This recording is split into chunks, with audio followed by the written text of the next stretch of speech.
All right, welcome everyone holding by Pirkei Avos as ethics for fathers. Again, we're going holding by Pirkei Avos ethics for fathers. We are in second chapter. We are in Mishna 16. Again, we're going holding by Pirkei Avos ethics for fathers. We are in chapter 16, Mishnah 2. It's number 53, part 53. There'll be a part 54. Sure, will be a part 55 as well. So the Mishnah says, speaking about the evil inclination, and the Mishnah says, Rabbi Yeshua says, an evil inclination, hatred of other people, remove a person from this world. So we're speaking about different aspects of the what do you call it, of the evil inclination and what it does and the power, the power of the evil inclination. And one of the questions that we see, we'll see a little bit different aspect, is the fact that you have things that are what we call hukim. Hukim are things, are laws that we don't understand. Let's say the red heifer, right? The ashes of the red heifer make somebody pure, and the Kohen who uses it makes him impure, right? Doesn't make any logical sense. You have what do you call it? Chutneys, not mixing wool and linen, right? Also, it doesn't make logical sense. Not eating milk and meat. I have meat that's permissible. I have milk that is permissible if I put them together in a mixture with a transfer of heat, makes it makes it forbidden. So there are many things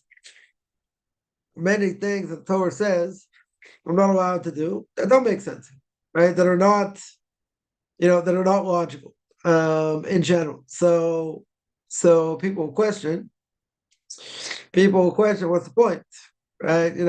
Person's not allowed to eat meat and fish together, right? The Gemara calls it a danger. It's a dangerous thing. Very good.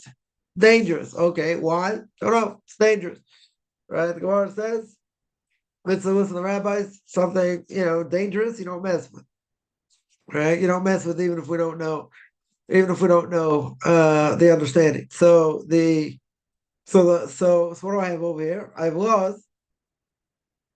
Which probably most of the Torah itself, right? Doesn't make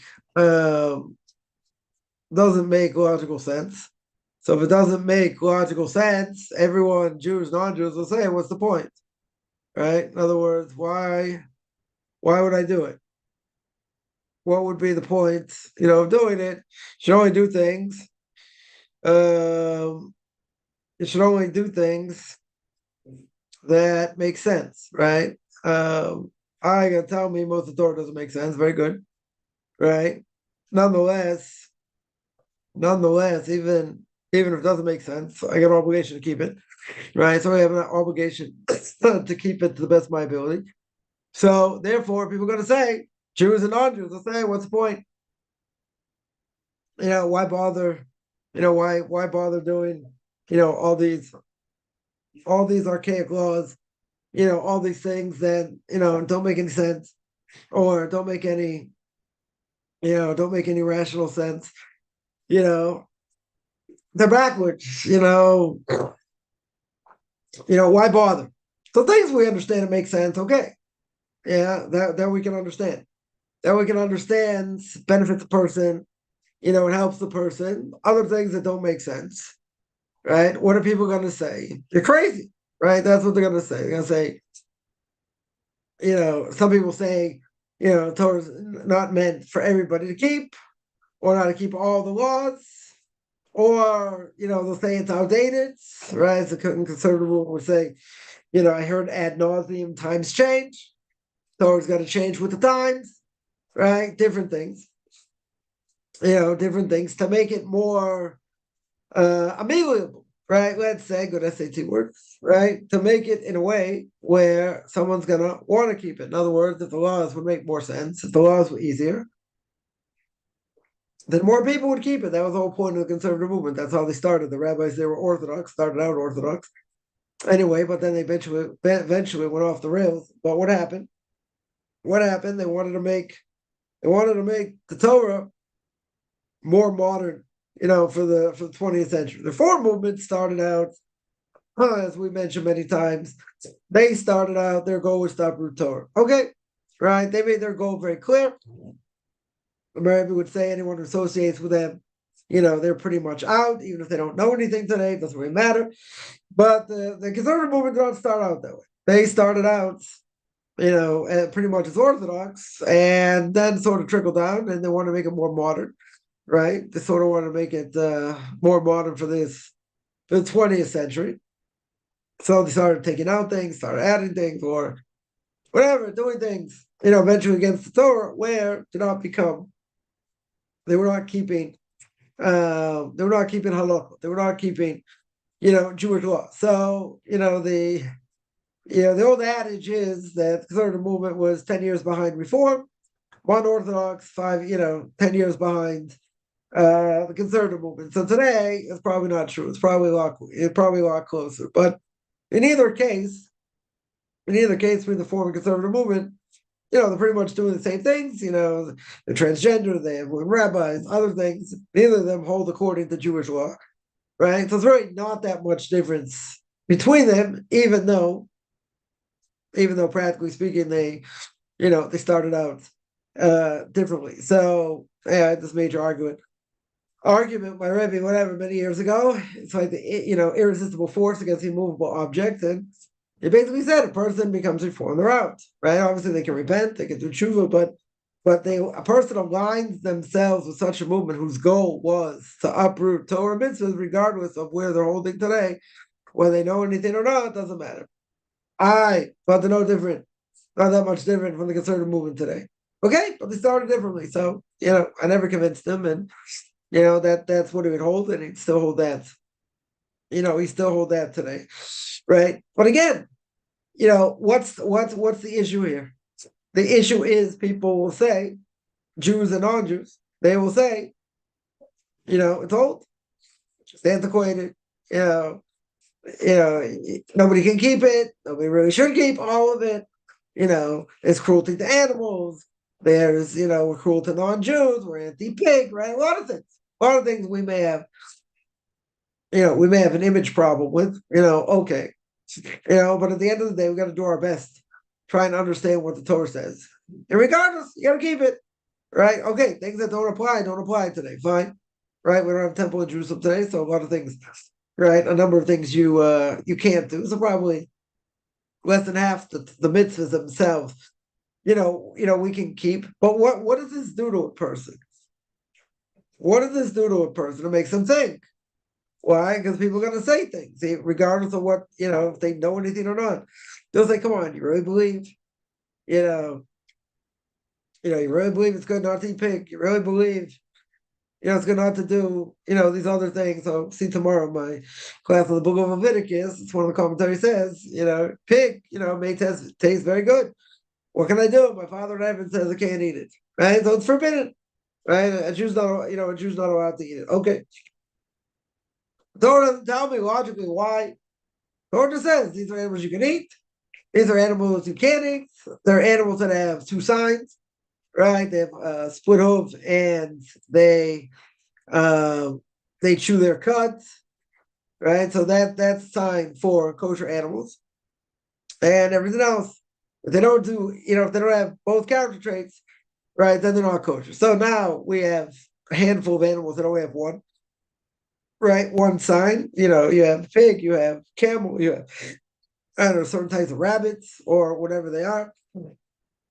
They only have one character trait, one character trait, not the other. Okay, but the Torah doesn't tell me why. Now we understand, a lot of these animals are predators.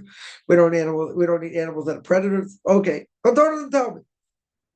So a person can say, come on, had someone once tell me, mentioned the story before, someone tells me, well, it's no problem, in a kosher restaurant, and the person says, no problem with trichinosis. Like, they heat things up very well, and if you eat pig, you get tapeworm, and you get sick, and this, and it has nothing to do with kashrus. What does that have to do with kashrus? I mean, I've heard this argument a number of times. It has nothing to do with kashrus, right? And so I answered, but you're eating a bagel, so what does that do with trichinosis? Like, yeah, whatever, pass the salt. Like that was the end of the conversation, right? But again, people are going to say things. Sometimes they'll say things because they're curious.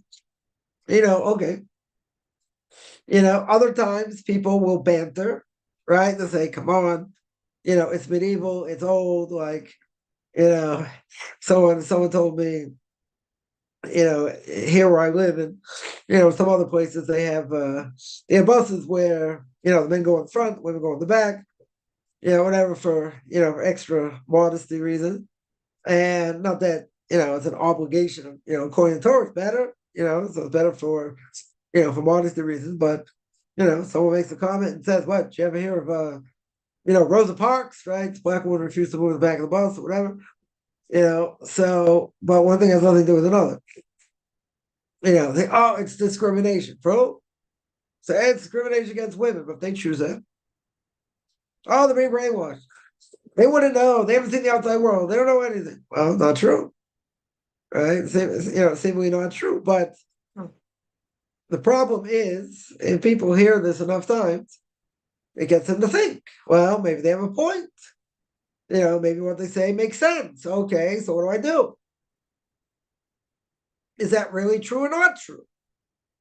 Right? So, when I was by the conservative movement, I took a course that's famous as a course in biblical criticism that is famous for either making a person Orthodox or atheist, right? They hold, in all academia holds, that obviously God didn't give the Torah. God forbid, there's a well-housed documentary hypothesis. There are four authors and a redactor. Right? JEPD, right? You get J, UK Vavk when they use the name, when God used the name UK Vavk, right? The Torah, E is for Exodus, P is for the priestly document, D is for Deuteronomy. Right? They get four separate documents. You have a redactor put it all together. Very good. Right? I mean, you don't see such a case, but you don't see that everything was separate. It's all part of the same, thing. But all of academia, all of academia believes in it. So, so I originally thought, for whatever reason, that God gives Torah to the Jewish people. So, going for what? So the question was, so what got me to think? So this professor, I'm not going to call him rabbi, but this professor goes up, and this professor says, if Abraham didn't exist, right? Let's take on that Abraham didn't exist. Okay, so if Abraham didn't exist, would that stop you from putting on tefillin? Would that stop you putting on phylacteries, as we would call it? I was half asleep, wasn't really paying attention. I go to eat lunch, and this guy's like, all right, what do you want? You want, spaghetti, cutlets, this, that. And I'm like, what do you mean Abraham didn't exist? What do but he didn't put on still. I started like cursing out this guy working in the back. So afterwards I went to see this professor. He gave me different books to read, this and that. And I mean, I have a lot more knowledge today, obviously, than I did then. But also, like, that's the world of academia, so to speak, right? Like, people would ask more basic questions, because I don't think most people, that sophisticated today. But I think most people would ask, the obvious question, which some people ask, and I would think most people don't, because most people today don't care. But the question is Sadi Baron. Why do bad things happen to good people? Why do evil people seem to have it easy? Why the righteous suffer? It's a question people throw out, whether they think about it all the time or not. Okay, right? It's a valid question, right? 100%, 100%. It's a valid question. Okay, now since it's a valid question, deserves an answer. Now sometimes the answer is going to be, because God said it, we do it. That's it. And the answer over here is we don't understand, right? There are many things we don't understand. So some people would say, well, if you don't understand it, why would I keep it? Yeah. And my answer was, someone who gave many years ago gave a bunch of sweaters to my kids, during the winter, and the sweaters say 100% wool. Now, if it says 100% wool, you have to get them checked for shotness, because the Torah says you're not allowed to wear wool and linen together. So I told them it's probably not a problem, but I have to get it checked. I have to get it checked for shotness. They're like, oh, what's it's like, could you ask me, what shotness? So I said, you're not allowed to wear. A Jew is not allowed to wear a mixture of wool and linen. Yeah, very good. So they're like, why? I was like, I don't know. It's a good question. It's a book. It's a law. We don't understand, but we have to keep it anyway. So there are people know how to check for this. So whatever, I'll give it someone to check, and hopefully it should be a problem. They're like, but why? Why would I keep something if I don't understand? Right? If I don't understand. So so I asked them, I said, okay, if I give you a number of reasons, would you keep it? And what was the answer? Well, it depends. Yeah, of course it depends. If you don't like the answer, you're gonna say, I'm not gonna keep it. So I can give you 10 reasons. You can reject them all. Nah, this doesn't go according to my world outlook. This I don't like. There's this. It's a legitimate question, though, right? It is a legitimate question. People will say, why do we do this? Why do we do that? They're not asking necessarily to ban. There's some people will, right? But they want to know. Now, what if you tell them we're not sure? We're not sure. Now they come up with things. Let's say they're going to come up with an answer, but that back and forth, what does it do? What does it do? It puts a doubt in a person's mind. Potentially can put a doubt in a person's mind because this person has a good question. You don't have an answer, so you have to go look it up. Or if the answer is, it's a law we don't understand, right? So people will say, but if you don't understand, it sounds stupid to keep it, right? And all these things. Come on, you really think, God really cares if if you have toilet paper, or not, on Shabbos? Well, the Torah says if you do things wrong, all things being equal, if there was a temple in Jerusalem, if you get warned for the right category, this, that, you get death penalty, and you get spiritually cut off. Well, obviously God cares, right? Come on, these picky and detail. You think He really cares? So again, but what does that do? It's a bantering.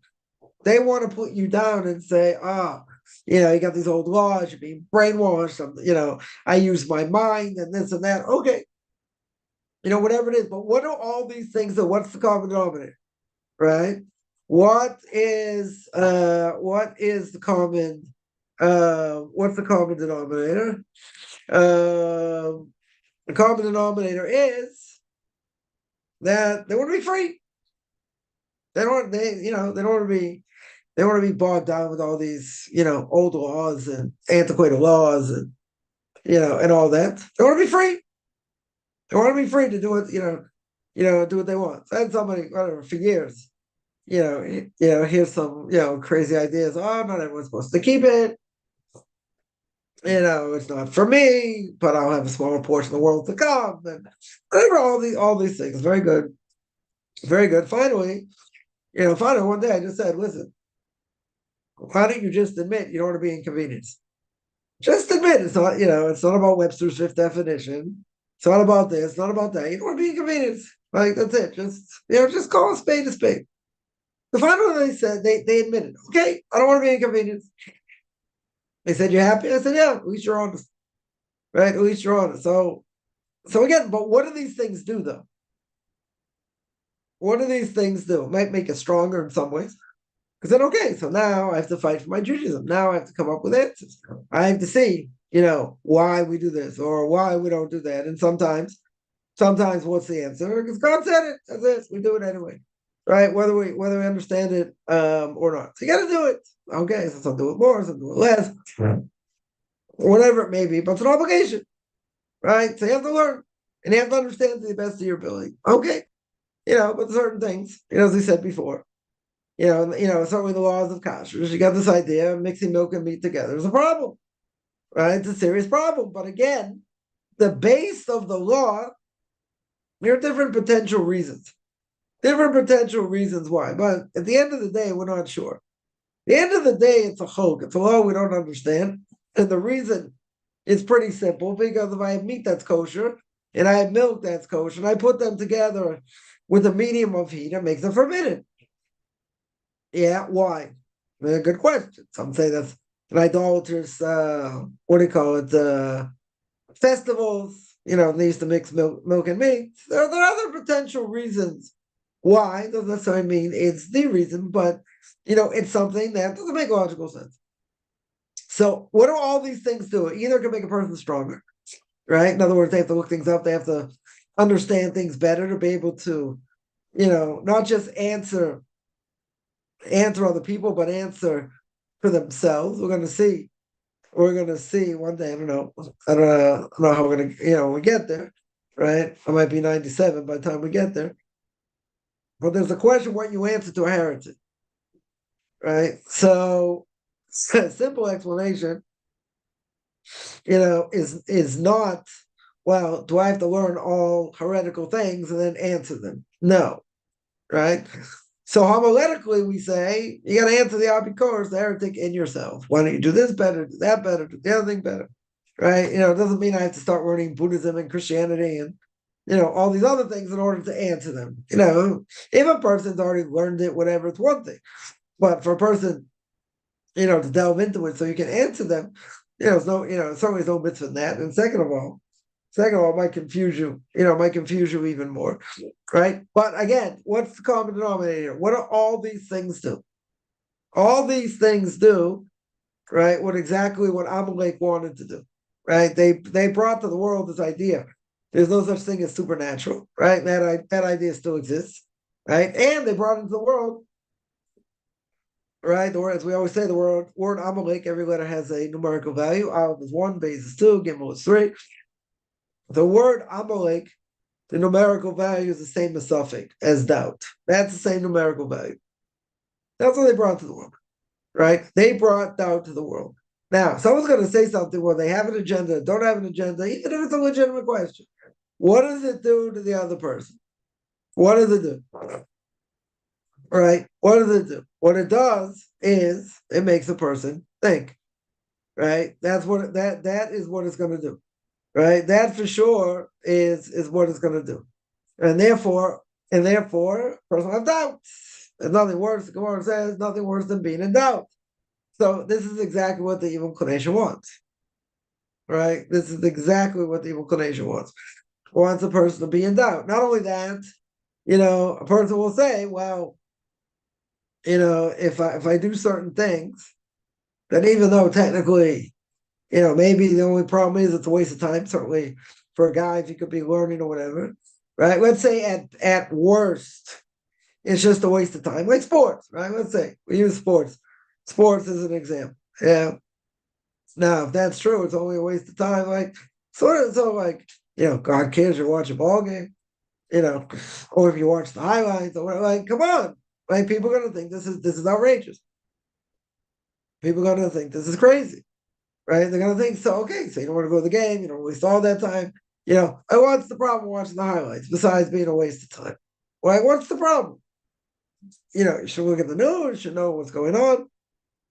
Different things. Okay, it's a question how far you take it. But the point is people are going to scoff, right? People are going to make fun, so to speak. And what does that do? What does that do? It doesn't make a person feel good necessarily, right? That's for sure. But at the same time, they may have an interesting point. They may have a very interesting point. And the person will say, yeah, why is it forbidden? Or why should it be forbidden? Yeah. Even at best, let's say, a guy could have been learning Torah when he's wasting his time. Okay, but let's say it's not a huge amount of time. Let's say it's not going to lead to even more things. Okay, but it probably will. But let's say, even in such a case, all these things, the common denominator is a person is going to start to think. They're going to think. Maybe the person has a point. Maybe there really is nothing wrong with it. And if there technically is, a person will, give all kinds of reasons why for them it's okay, or why it doesn't apply, or, we think we know better. We think, we can reinvent the wheel, but it does get a person to think. Now, that can be good or bad. On the one hand, it may give them some incentive to actually, delve into it more. Look into it more. Very good. Give them a stronger base. Okay. Or what can it do? Or, in theory, it can weaken a person's resolve. Because of the person's, maybe they do have a point. Maybe I am being brainwashed, right? So there's nothing worse, as we always say, there's nothing worse than being in doubt. So when a person is in doubt, They have a crisis. When they have a spiritual crisis, yeah, what do you do? What do you do? Because then a person's going to say, well, if I think these thoughts, then I'm a heretic. If I'm a heretic, maybe I can't repent. Maybe, and this comes up all the time. People will say, I've done this and that's and whatever. I keep doing it or whatever the case is. God will never accept my repentance. Well, if a person says, I'm going to do this transgression and then I'm going to repent, then you can't repent. Because then you're doing it on purpose. If it's something, person gave into their evil inclination, whatever it may be, that's not doing it on purpose.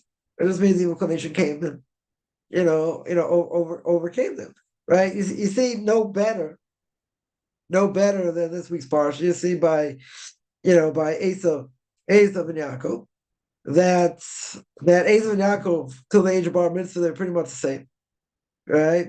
They, you couldn't tell the difference between them. Esav also on a pretty high level, but you see what happened. What's the difference? What happened to Esav over here? Good old Uncle Esav. What happened to him? He gave in to desire. When he gave in to desire, he understood what his birthright was worth. He saw angels coming in his house. He understood what spirituality was. Okay, right? He grew up, he grew up in Isaac's house. He saw his grandfather Abraham. He knew what holiness was. He saw angels. He knew what holiness was. He understood. So it's a mind-boggling thing.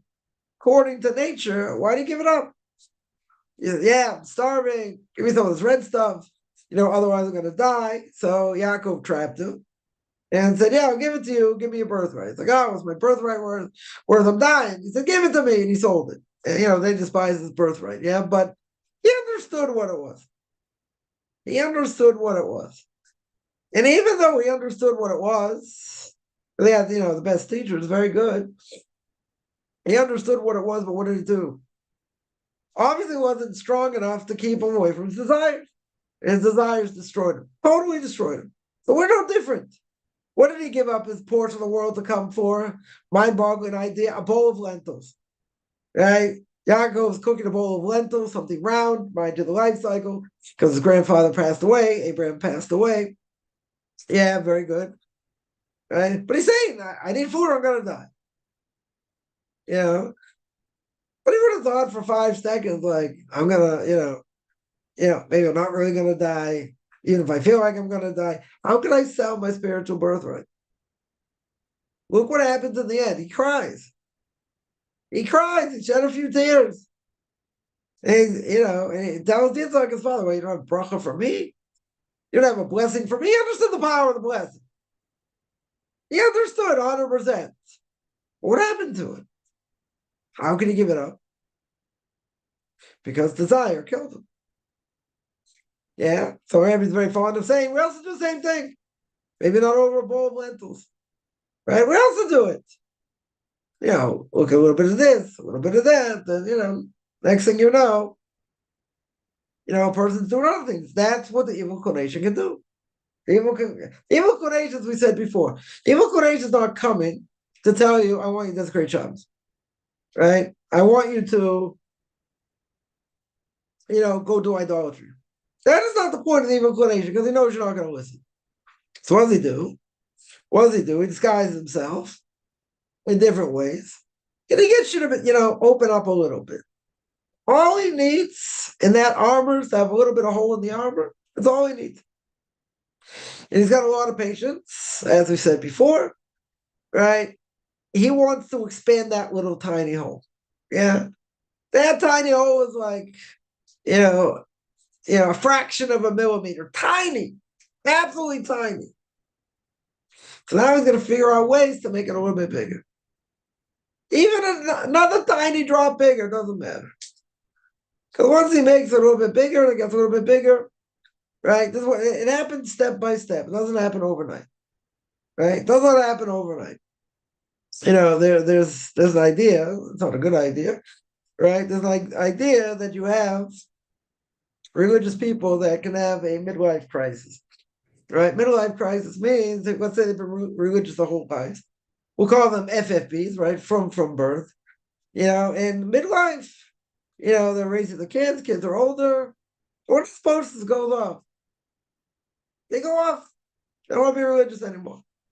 Right? How's that happen? Well, it didn't happen overnight. Usually these things don't happen overnight. It's something that was obviously bothering the person. And they probably felt they're going through the motions and they don't really believe in it, or they don't want to keep it anymore. But for the sake of family, this and that, they hit a point. They hit a point that say I can't be false anymore. I have to be true to myself. So what does it mean to be true to yourself? You leave, right? You leave the framework. Now that can happen in midlife.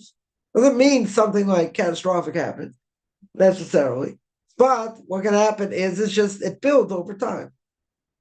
It builds over time. So therefore, at a certain point, a person gets to a point, whatever that point is.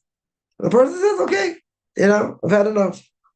I'm not sticking with this." And the reason I'm not going to stick with it is for whatever reason, but it could have happened. Something could have happened, years ago that started it.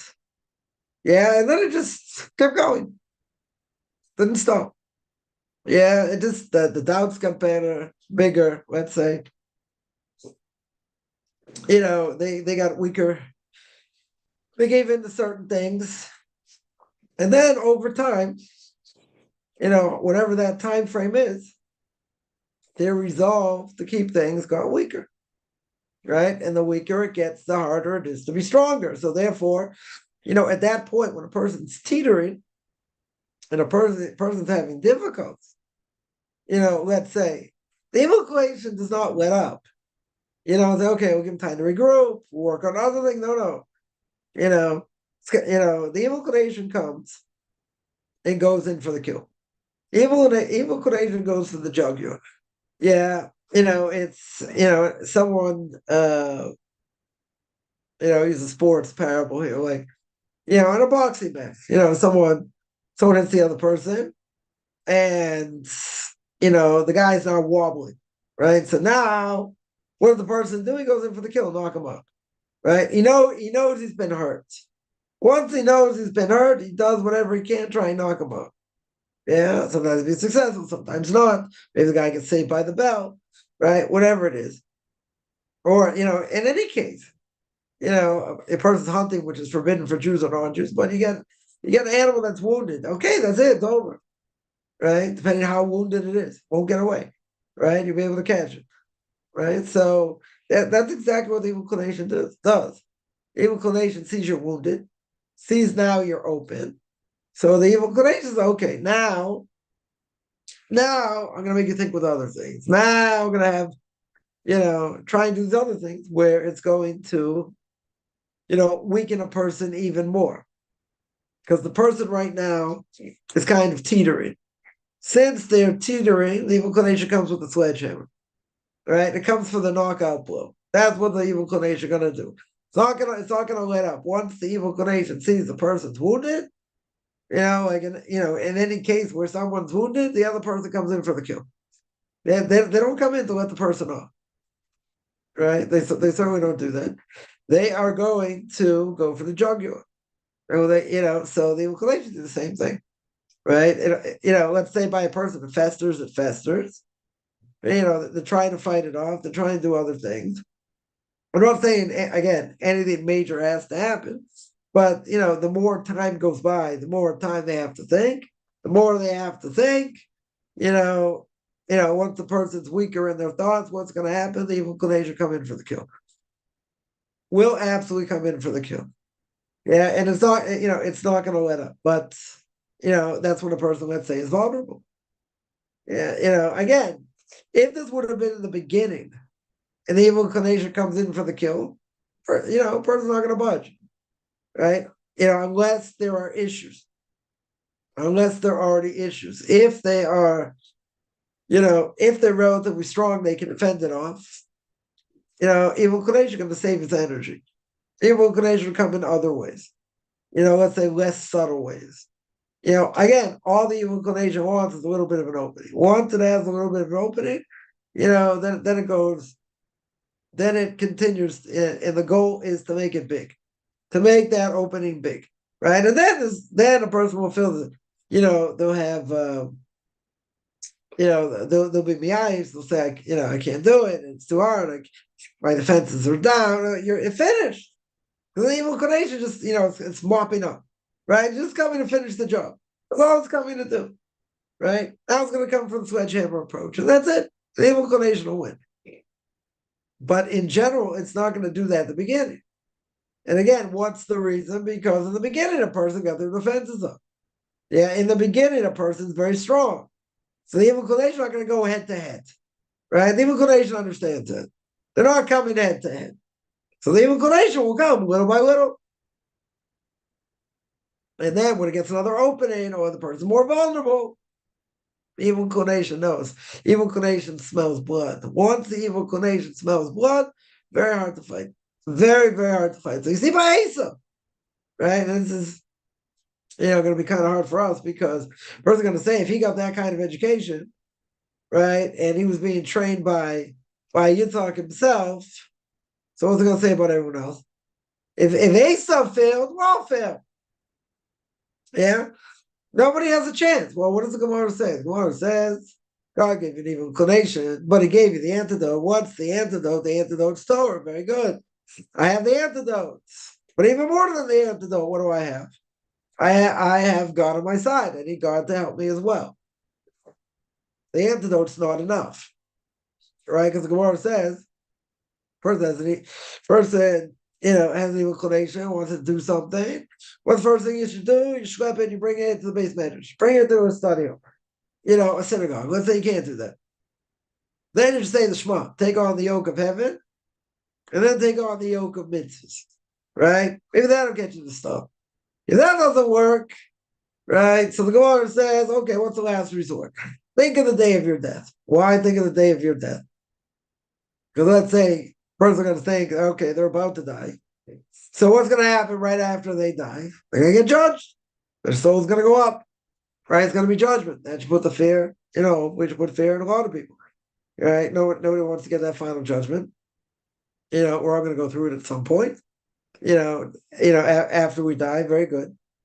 Yeah. So the question commentaries ask is, okay, what's the first thing? First thing is, I bring this evil inclination to a study hall, to a synagogue. Very good. Then if that doesn't work, I say the Shema. If that doesn't work, then I think of the day of my death. Commentaries ask, think of the day of your death first.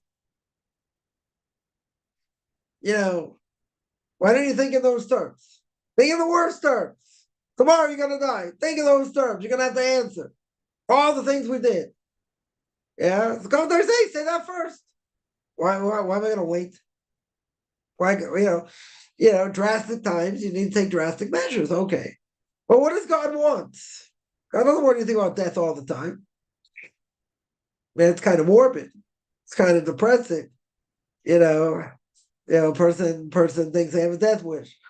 Yeah, it's going to solve everything. Well, not necessarily. Right? Certainly not necessarily. Maybe from the hardship they have in this world. Yeah, but that's going to add all kinds of problems later. But even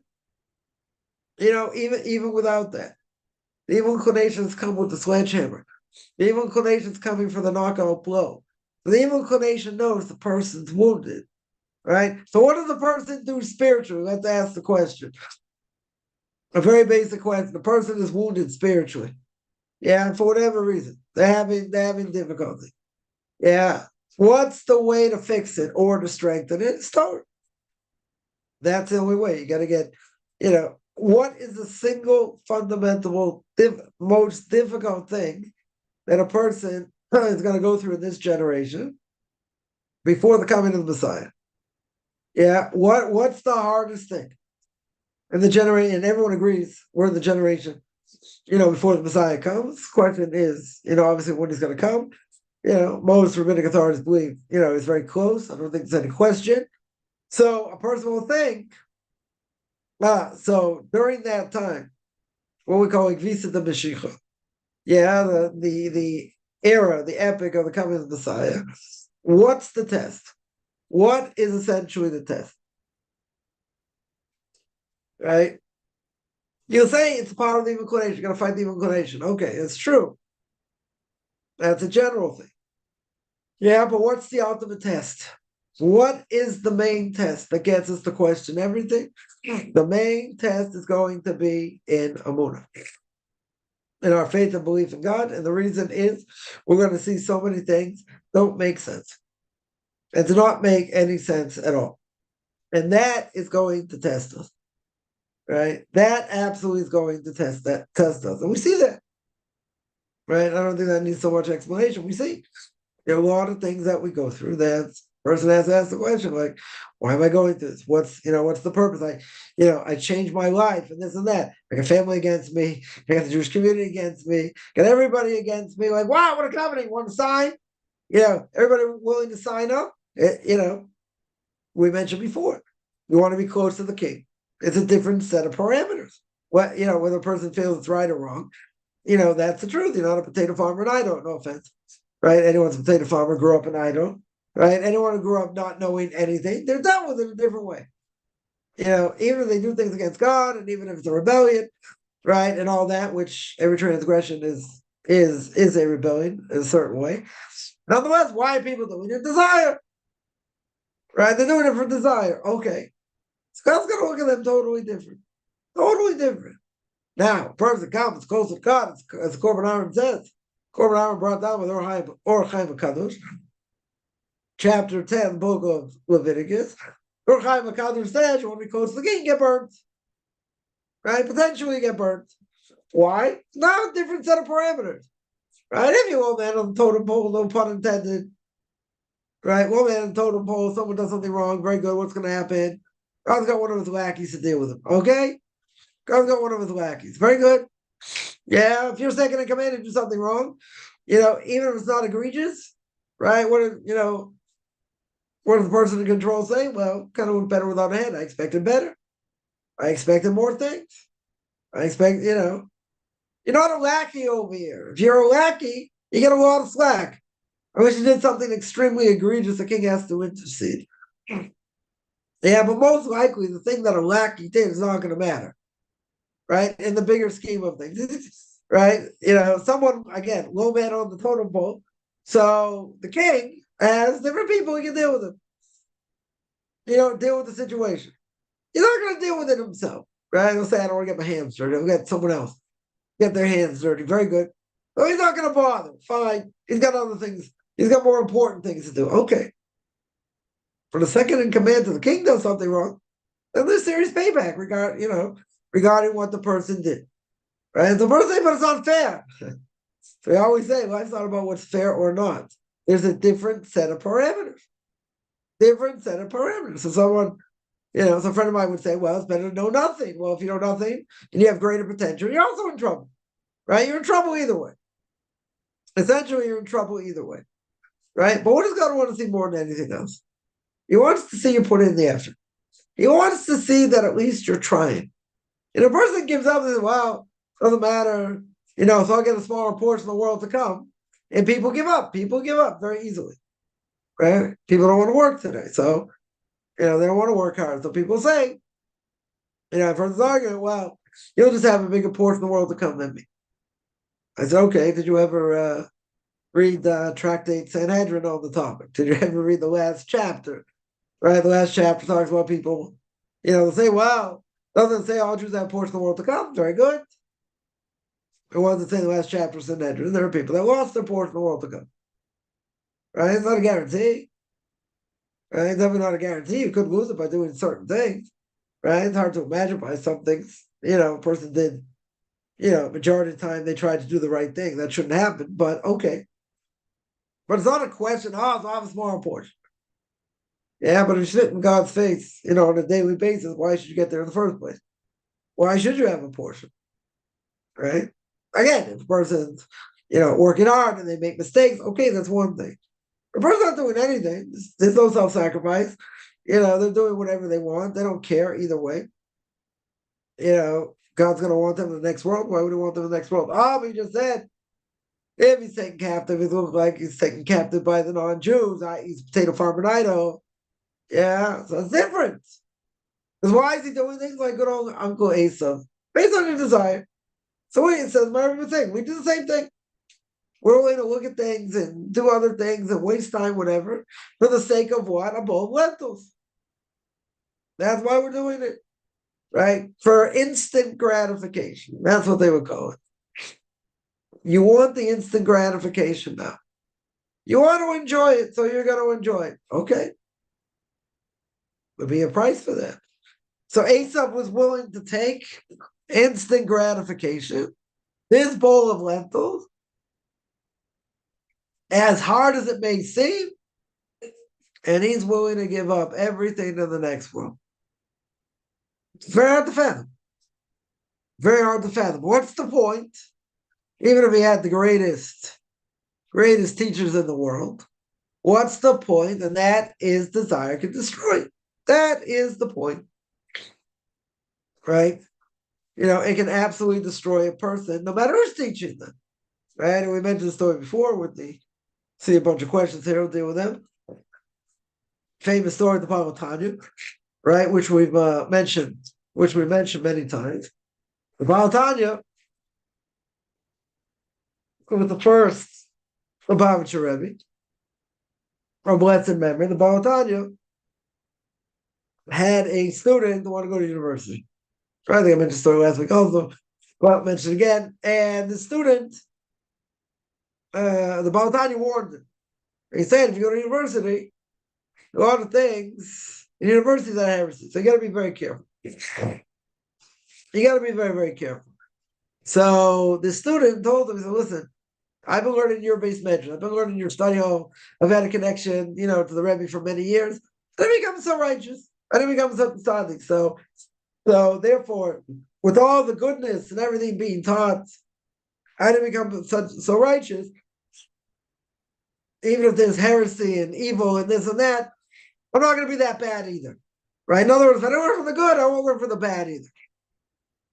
That was the student's claim. So the Baal Tanya said, you're making a mistake. You're making a serious mistake. Why? Right? To become impure, back in the time of the temple, what did it take to become impure? Again, doesn't apply today. Person comes in contact with that end. Yeah, you become impure by touch. To absorb Torah, you got to be a vessel to absorb. It's much harder. To become impure, 1 second you touch the animal, you become impure. Right? Spiritual cooties. Right? We call it spiritual cooties. You touch it, you become impure. Very good. You want holiness? You want to become righteous? That's a lot harder. It's a lot more effort. Right? So you'll say, you hang around my base medrash, and you learn for many years. Either didn't absorb it. Takes time to absorb. You got to work. Right? You want to become impure? 1 second. Right? 1 second it takes to become impure.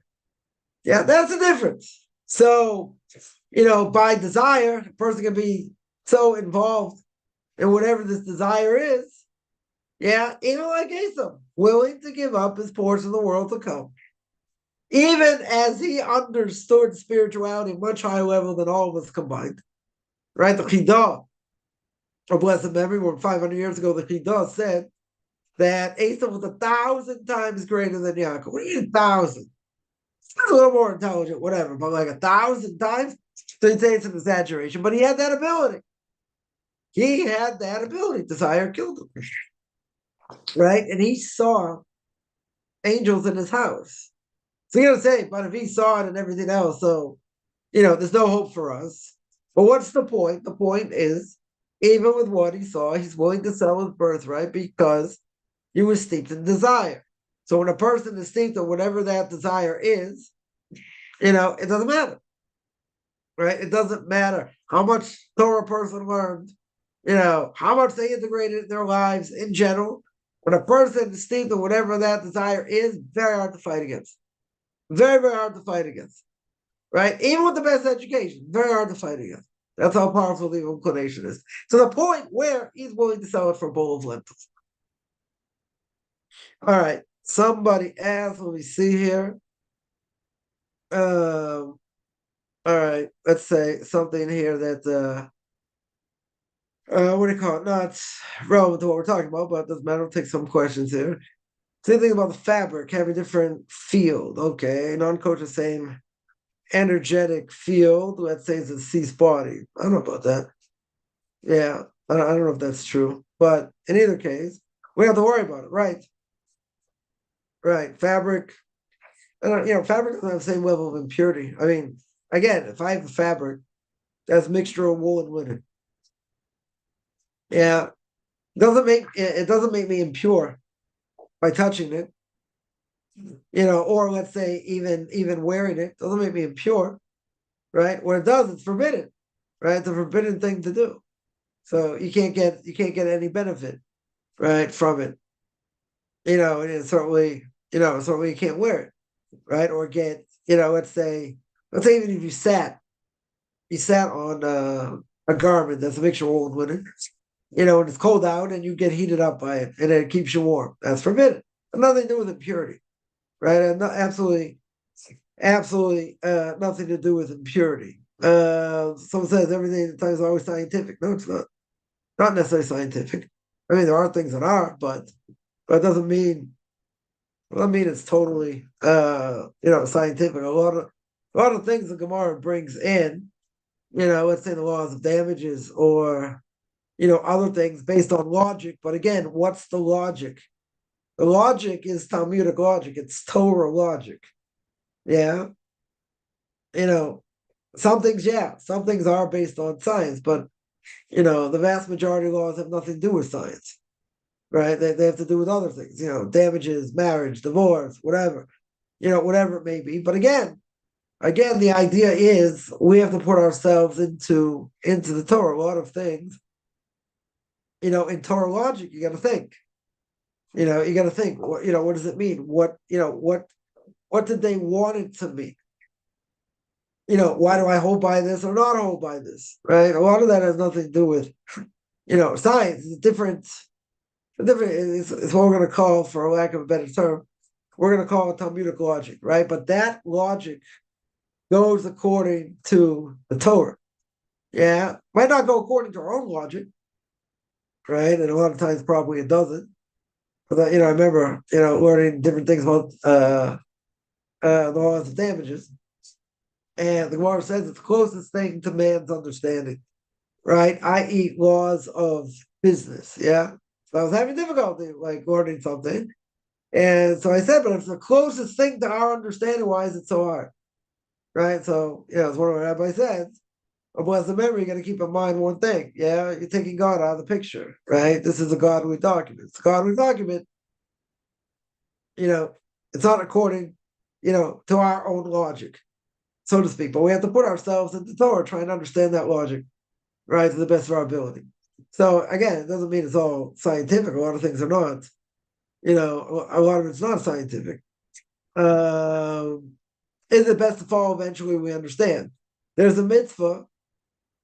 The Torah says when God gave the Torah to the Jewish people. Yeah, when God gave the Torah to the Jewish people, what did the Jewish people say?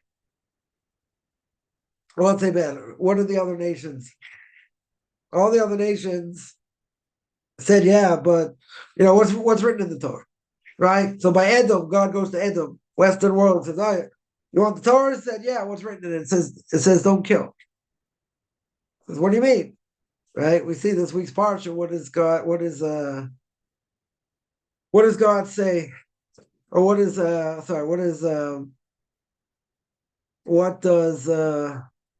Yitzhak say to Esav? And Esav represents the Western world today. What does he say? You're gonna live by the sword. Says, "Oh, not interested." Yeah, what do you mean? Sword's my livelihood. Not interested. God goes to Yishmael. Says, "You want the Torah?" He says, "Yeah." What does it say? It says, "Don't steal." So what do you mean? It says, Torah says I'm a wild man. I got my hand in everything, and everyone's got a hand in me. I got sticky fingers, right? Sticky fingers. I steal. That's what I do. Not interested. Come the Jewish people. Go to all the nations. All the nations reject it for different reasons.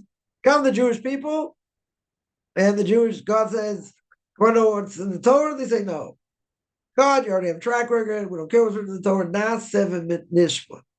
They are going to do it before they hear what it says. We'll do and then we'll hear. Yeah. In other words, they don't care what's written in the Torah. We're going to keep it anyway, right? So Judaism is not, I mean, there's a lot of Jewish philosophy, yeah, but Judaism is about action, right? We could think for months, for years about certain things, and we'll never do anything, right? One example, person goes on a plane. They go on a plane, they tell the stewardess, they say, well, I'd love to go on the plane. I do have a ticket, but I would love to go on the plane, but I don't really understand, thermodynamics. Yeah, how exactly, does it work? The plane goes in the air, it's got equilibrium and like all these things. Like, how does it work?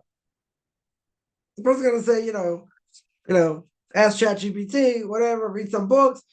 But at the end of the day, if you don't get on the plane, yeah, we're boarding in 20 minutes. If you don't get on the plane, you're gonna miss the flight. Like, no, but I really have to understand. Let's say no one there's gonna explain it to them, right? We'll make it easy. They're not gonna care.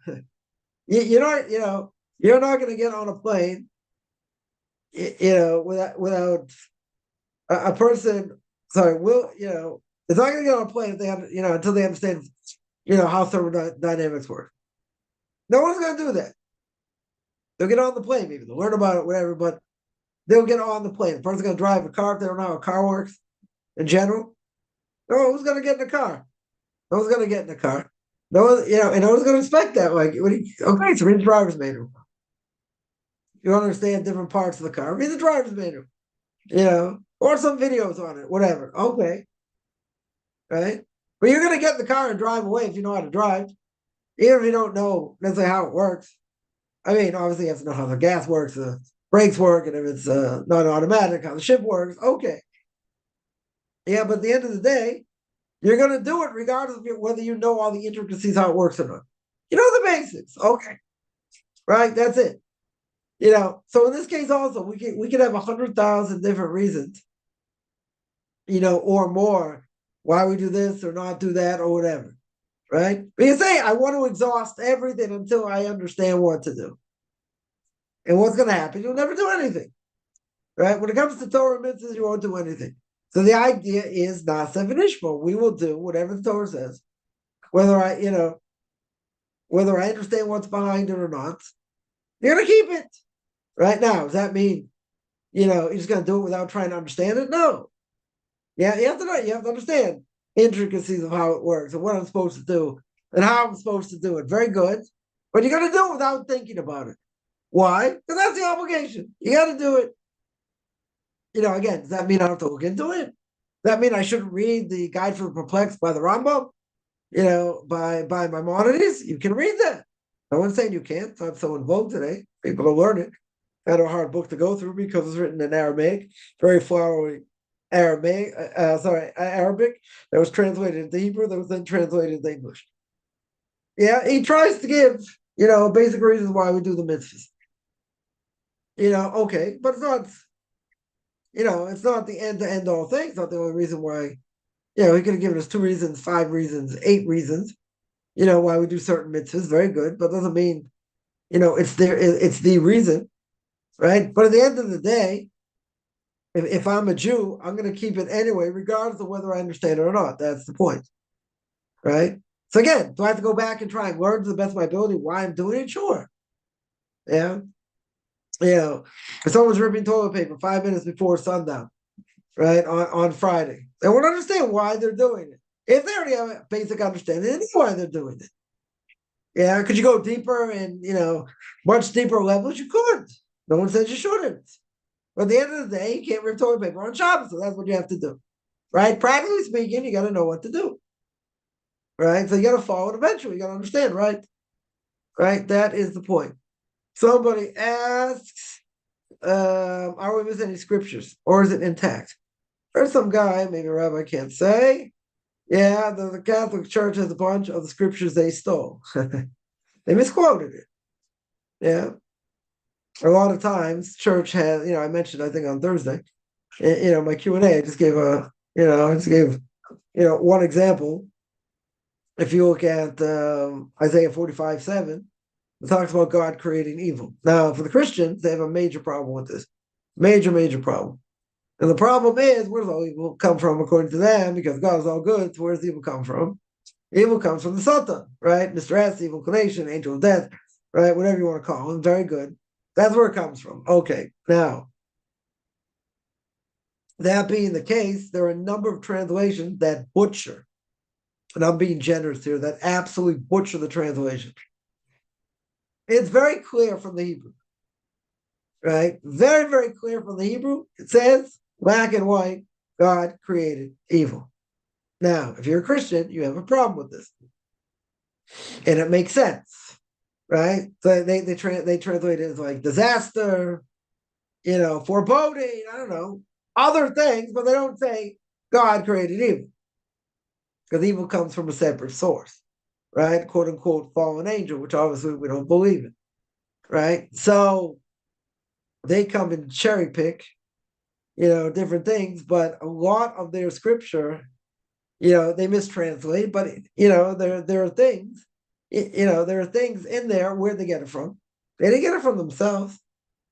They for sure didn't get it from themselves. They got it based on the Torah. Now, they give Webster's 25th definition on it, and they'll give their own explanation of, what it really, quote unquote, means according to them, and their quote unquote savior and all that. Okay. Usually totally taking it out of context. But yeah, a lot of things they've taken from us, for sure. But the way they manipulate it, obviously, we see is not being truthful. Yeah. So they've done that many times, right? And most of the things that they're claiming, are claiming on a false translation, right? On a mistranslation. I had someone dogging me for a long time, and some of these mistranslations, like, no, these people, Hebrew scholars, you don't know the translation. Jews don't even know their own translation. Okay. I mean, is that logical? Right? The rabbis didn't know how to interpret the verses. Commentaries didn't know how to interpret the verses. We don't know what it's talking about.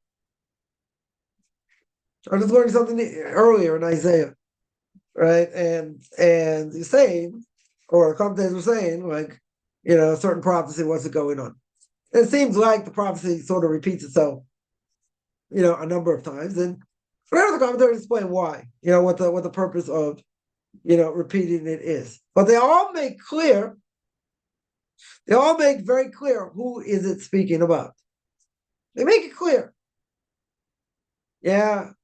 It's very clear.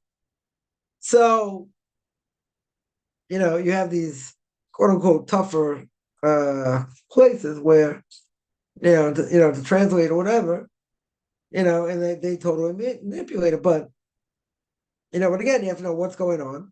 You know who said it, what are they talking about? Okay. But to come to the Jewish people who are the people of the book and should know what the book actually says and how to translate it, it's kind of funny that you have a whole group of people saying that we don't know how to translate, and ours is a mistranslation. I mean, it's laughable. It's not, it's not even based on semantics, right? It's total, as if to say, you don't know your own sources. We know the source, but you can't read Hebrew. So you're going on a translation based on something that you're going to say was just as great as the rabbis and great biblical scholar. All right. Yeah, but to say we don't know what we're talking about and we don't know what the scripture says, and they're the only ones that know what the scripture says, laughable. Totally laughable. Right? But they make it out to say, oh, you don't know what it means. And this guy tell me, like, that's not what it means. You're mistaken. I was like, here's the word. You tell me what it means. I can tell you what it means because I know what the root of the word is. And I know what the context is. I can tell you what it means. No, you're mistaken. You don't know. It's someone from the outside looking in, trying to like get their position because they have an agenda. Okay. It's very convenient to say you don't know how to translate. Very convenient to say, oh, you think this applies to this, but it doesn't. Yeah. Someone here mentions Torah laws were made up by human beings. Chukim wouldn't exist. Right. Very good point. Laws that don't make sense. Right. So I've heard a number of people say this, and certainly not a minority opinion, and that is, how do you know? How do you know the Torah is divine? Right? There are laws. If we're gonna write a book and have the majority of the world, let's say have a lot of people follow it, what would you put in that book to get them to follow it? Easy, make it easy schmeezy. 10 laws you have to keep, and they all make rational sense. Yeah, and they're easy to keep. They're very easy to keep. Yeah, you don't take difficult law, and that's it. You make it short. You make it short. 10 laws, 5 laws. The fact you have so many laws that make absolutely no sense rationally, probably about 80%, let's say, that leads you to believe that it couldn't have been a human that wrote it. Wouldn't make sense that a human wrote it, right? Someone here points out, why would a person, even if he's so bright and quote unquote divinely inspired and this and that, why would a person say, I can't mix milk and meat? Or they say you can't have a cheeseburger. Don't cheeseburgers taste good? Why not? What's the problem? Why can't I wear shotness? Wool and linen together. Come up with another one. Grant you long life. You take the mother bird and shoo away the mother bird and take the eggs. Right? Okay. People are going to say that's cruel, right? Gemara says you say that's cruel. It makes you a heretic. It's a divine decree. Right? These things don't make sense. Who would come out? Who would come out? What type of committee would come out and say that's the thing to do? With all the Peter or PETA activists, whatever you call them, animal rights activists, they'd be up in arms. Imagine, at the time of Moshe Rabbeinu, they existed. They say, what? We're going to take this mother bird that's hovering over the eggs?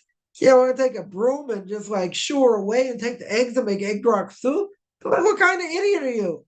Where's the animal rights? You can't do that. That's cruel. People would have thought he's off his rocker. Totally off his rocker. Yeah, but what does it say? Torah says by the Bereshim of Moshe Lemor, God spoke to Moshe saying. So it made it clear, it's a divine command. Does it make sense? Makes no sense. No sense at all. But what does the Gemara what does the Torah guarantee? The Torah guarantees if you do shaluchake, if you do the mitzvah shooing away the mother bird, you go long life. There's only one other command like that. Right? One other divine command. The only other divine command like that is keep it up, honoring parents. Yeah, you get long life, not in this world, the spiritual world. Right? We're talking the next world. But those are the only two. You look at the entire Torah. Those are the only two mitzvahs that we know of, that the Torah says directly you are going to get long life in the next world. Honoring parents, I can understand. It's very hard mitzvah to do, but I can understand. Shooing away the mother bird? Seriously? I can take a broom, a baseball bat, a BB gun. I don't know. I'm gonna take this mother bird and shoo her away. And take the eggs. And you're gonna say, "Wow, what a beautiful mitzvah." Let's go have egg drop soup. You get long life in the next world. They're gonna say you're out of your cotton picking head. That's what they're gonna say. Jews and non-Jews are gonna say that's not nice. Yeah, all these leftists will be picketing. Anyone trying to get on a ladder, trying to get away the mother bird, right? Or whatever. They'll picket and say, these rabbis are cruel. The Torah is cruel, right? It has to make sense, right? If you want to pass something off, it should make sense. Most of these laws don't make any sense, right? That's why you have to believe it's divine. Otherwise, why do they come up with these laws? Again, it's a good example. Shooing away the mother bird, mixing milk and meat. Yeah, the red heifer. No, okay, we can't do it today because we don't have a temple. We don't have a temple in Jerusalem. But you're going to say, what kind of logic is that? Right? So Rashi says the nation's going to say, nation's going to say, what kind of logic is that? You take this cow that been worked, totally red, and you're going to take the ashes, and the person who's impure becomes pure, and the Kohen who doesn't becomes impure. They say, wow, what a covenant. Where can I join? Makes no sense. No sense at all. Right? So you have to say it's divine. Because no one in the right mind would do it. No one in the right mind would say it. Right? Because everyone's going to question it. Right? The fact that they didn't question it, because what did Moshe Rabbeinu say? This is what God told me. And God says you got to believe whatever Moshe Rabbeinu says. Yeah? That's it. God told him. Makes sense? Give one other example. There was a command, not today, but there was a command. When Jews came out of Egypt, what does God say to Moshe? He says you gotta put blood on your doorpost, right, on the lintel, so God can pass over. Get it? God can pass over between Jewish people, in the Egyptians. And he's gonna take he's gonna kill the firstborn, so we'll pass over. Very good. But they say, Mo, come on, really? We have to go through this? God said, Moshe Rabbeinu tells them, yeah, you have to go through it. If you don't go through it, you're not getting out. You're killing their God in front of them. Yeah, well, that don't make so much sense. I mean, we can try and make sense out of it. But what did they say? What did they say? They say, well, we're killing their God in front of them. How are we supposed to do that? So Moshe Rabbeinu tells them, I just told you. Take a sheep, kill the sheep properly, take the blood and put it on your doorpost. In front of their face, exactly. Right? That's like going to India and taking a cow in front of all these Hindus or whatever, right? You tell them, they go, what are you doing with the cow? So we're making burgers. We're making burgers. We're going to have steak. We're going to have beautiful steak. You want to come? In front of their face. Yeah? That'd be a divine, that's the same, similar thing. Similar thing. You're doing it right. You're killing their God right in front of their face. Yeah? That's what God told Moshe to tell them. And that's what they did. Right? So, or you got even better. You say by Abraham. God tells them to bring up Isaac as a sacrifice. Yeah, it also makes no sense for what Abraham knows. And we know later that human sacrifice is forbidden. Okay. God gives them a divine command. The Ramban says they wouldn't have reached this legacy of how great he was had he not done it. But it went against total logic. Total logic. What's the greatness of Avram? He doesn't complain. He goes, he does it. Does it with tremendous alacrity. Yeah, but again, a lot of these things that don't make any rational sense whatsoever, and that God says this is what you have to do, a person could never have done it. A person never would have made up such a thing. Because if you're going to try and pass off a book as being authentic, you want to make it easy. You want to make it the easiest thing. Not a lot of mitzvahs, not a lot of commands, but commands you can absolutely do. And if you don't do that, what's going to happen? No one will keep it. No one in the right mind will keep it. Someone, let's see. Let me see some other questions here.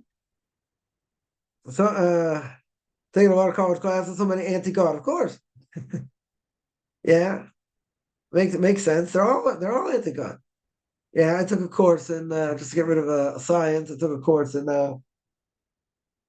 development and history of man. So what do we call that? Evolution. Professor gets up the first day and he says, if you go to the zoo and you look at a chimpanzee or a gorilla, you're looking at your cousin, right in the face. I'm like, I don't know who's in your family. I certainly don't look like a chimp, right? First day. You can say, okay, that's that type of class. Right? But there are so many classes a person can take. That's totally anti-Torah. Totally anti-Torah. And today, today you got people teaching that Israel's a country based on genocide. They have a whole curriculum for it, right? Bankrolled by Qatar themselves, right? And all these places, Middle Eastern studies, all anti-Israel, totally anti-Israel. Yeah, I mean, just had this. Just saw earlier they had this meeting between Mamdani and Trump, and he emphasized the point that Israel is committing genocide. Like Trump just ignored him. Yeah, he didn't say anything either way, but whatever. Yeah, it's clear. A lot of stuff in these places is totally heresy, right? Not to mention anti-Semitic, right? How long it took them, in the UN, even though we don't hold by the UN anyway, but to get rid of this law that Zionism is racism. That's insane. If you know anything about Jewish history, you can never make such a statement. Yeah, it's like saying, well, what the French and the British did, in Africa and other places, taking over countries and, colonization, so to speak, that they took by force. Okay. Yeah. A lot of this land was built. Forget God gave it to them. A lot of it was given. They bought it legally. Legally, there's a law in the books of an Arab, according to the Palestinian Authority. Yeah, if an Arab sells land to a Jew, death penalty. It's very convenient. Because they sold hundreds and hundreds of acres and dunams of land that were bought legally. So what are they complaining about? We threw them out. They say, "Oh, what about all the people who fled during, during the war? They should come back." They fled. They attacked. What? We should bring them back. I mean, there are things that don't make any sense, and they keep perpetuating the same lie. And the same thing as this idiot, Donnie said that we're creating genocide. Well, we're doing a terrible job if we are. Yeah, that's for sure. Yeah, all these things. Person thinks any Middle Eastern class, just about, in any university, in any college, going to be anti-Israel, most likely, right? Yeah, maybe you have a few that don't, but they're being bankrolled by Qatar, so that's the whole point. Yeah, that's not, it's not surprising. It's not, it's earth-shattering. That's the way it is. I mean, if it was this, say, 20 years ago, 30 years ago, all the more so it is today. I don't think it's any question. What their agenda is, what their agenda is today. Don't say the Zion thing just ignores the entire future. They ever realize his error. So you're talking about Esav. So Esav understood he made a mistake. Yeah, he definitely understood because he said that he sold his birthright, right? And he wanted a blessing. So he understood. Yeah, but he didn't put two and two together because once a person is steeped in desire, it's very hard to be rational against it, right? So therefore, even if he would say he did the wrong thing, let's say he would admit, it was a bad thing I sold my birthright, yeah, but why did he sell it? He sold it because of desire. That's why he sold it. Now it goes to show that if you're in control, which you always have to be in control to the best of our ability, yeah, you're not going to do that. You're certainly not going to do that. Yeah, but at the end of the day, what happens? He realized what he did, right? And the irony is, if it would happen the second time, yeah, if he had an opportunity to fix it, let's say, yeah, if it was the same circumstances, what would he do? He did the same thing. Why? Because if you're not in control, you do the same thing again. Right? When someone is that out of control, that's it. Right? It's very, very hard, if not almost impossible, to have control of your desires.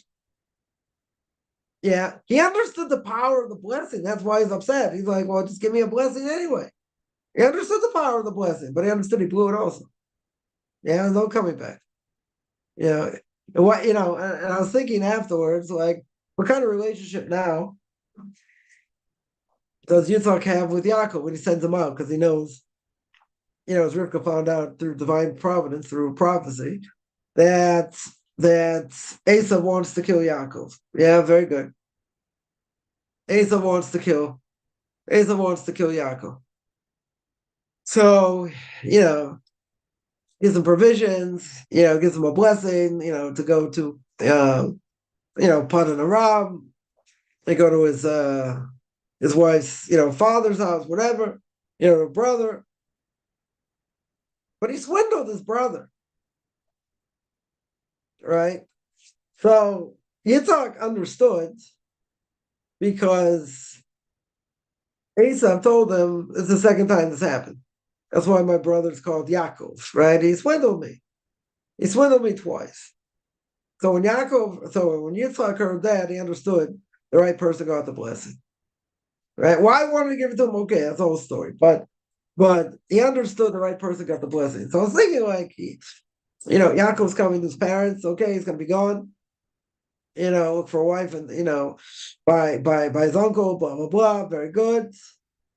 His father could have taken him aside and said, "What'd you do?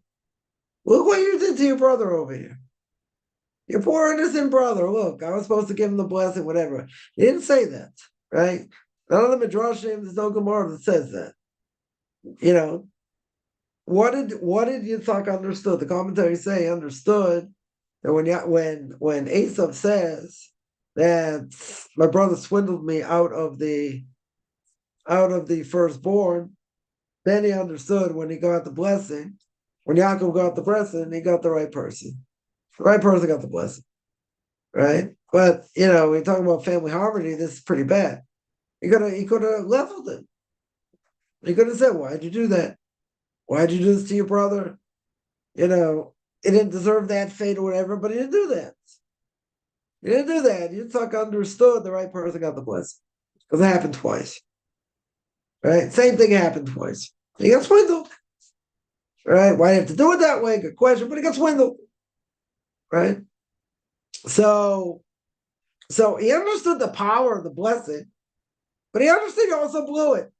Now the question would be,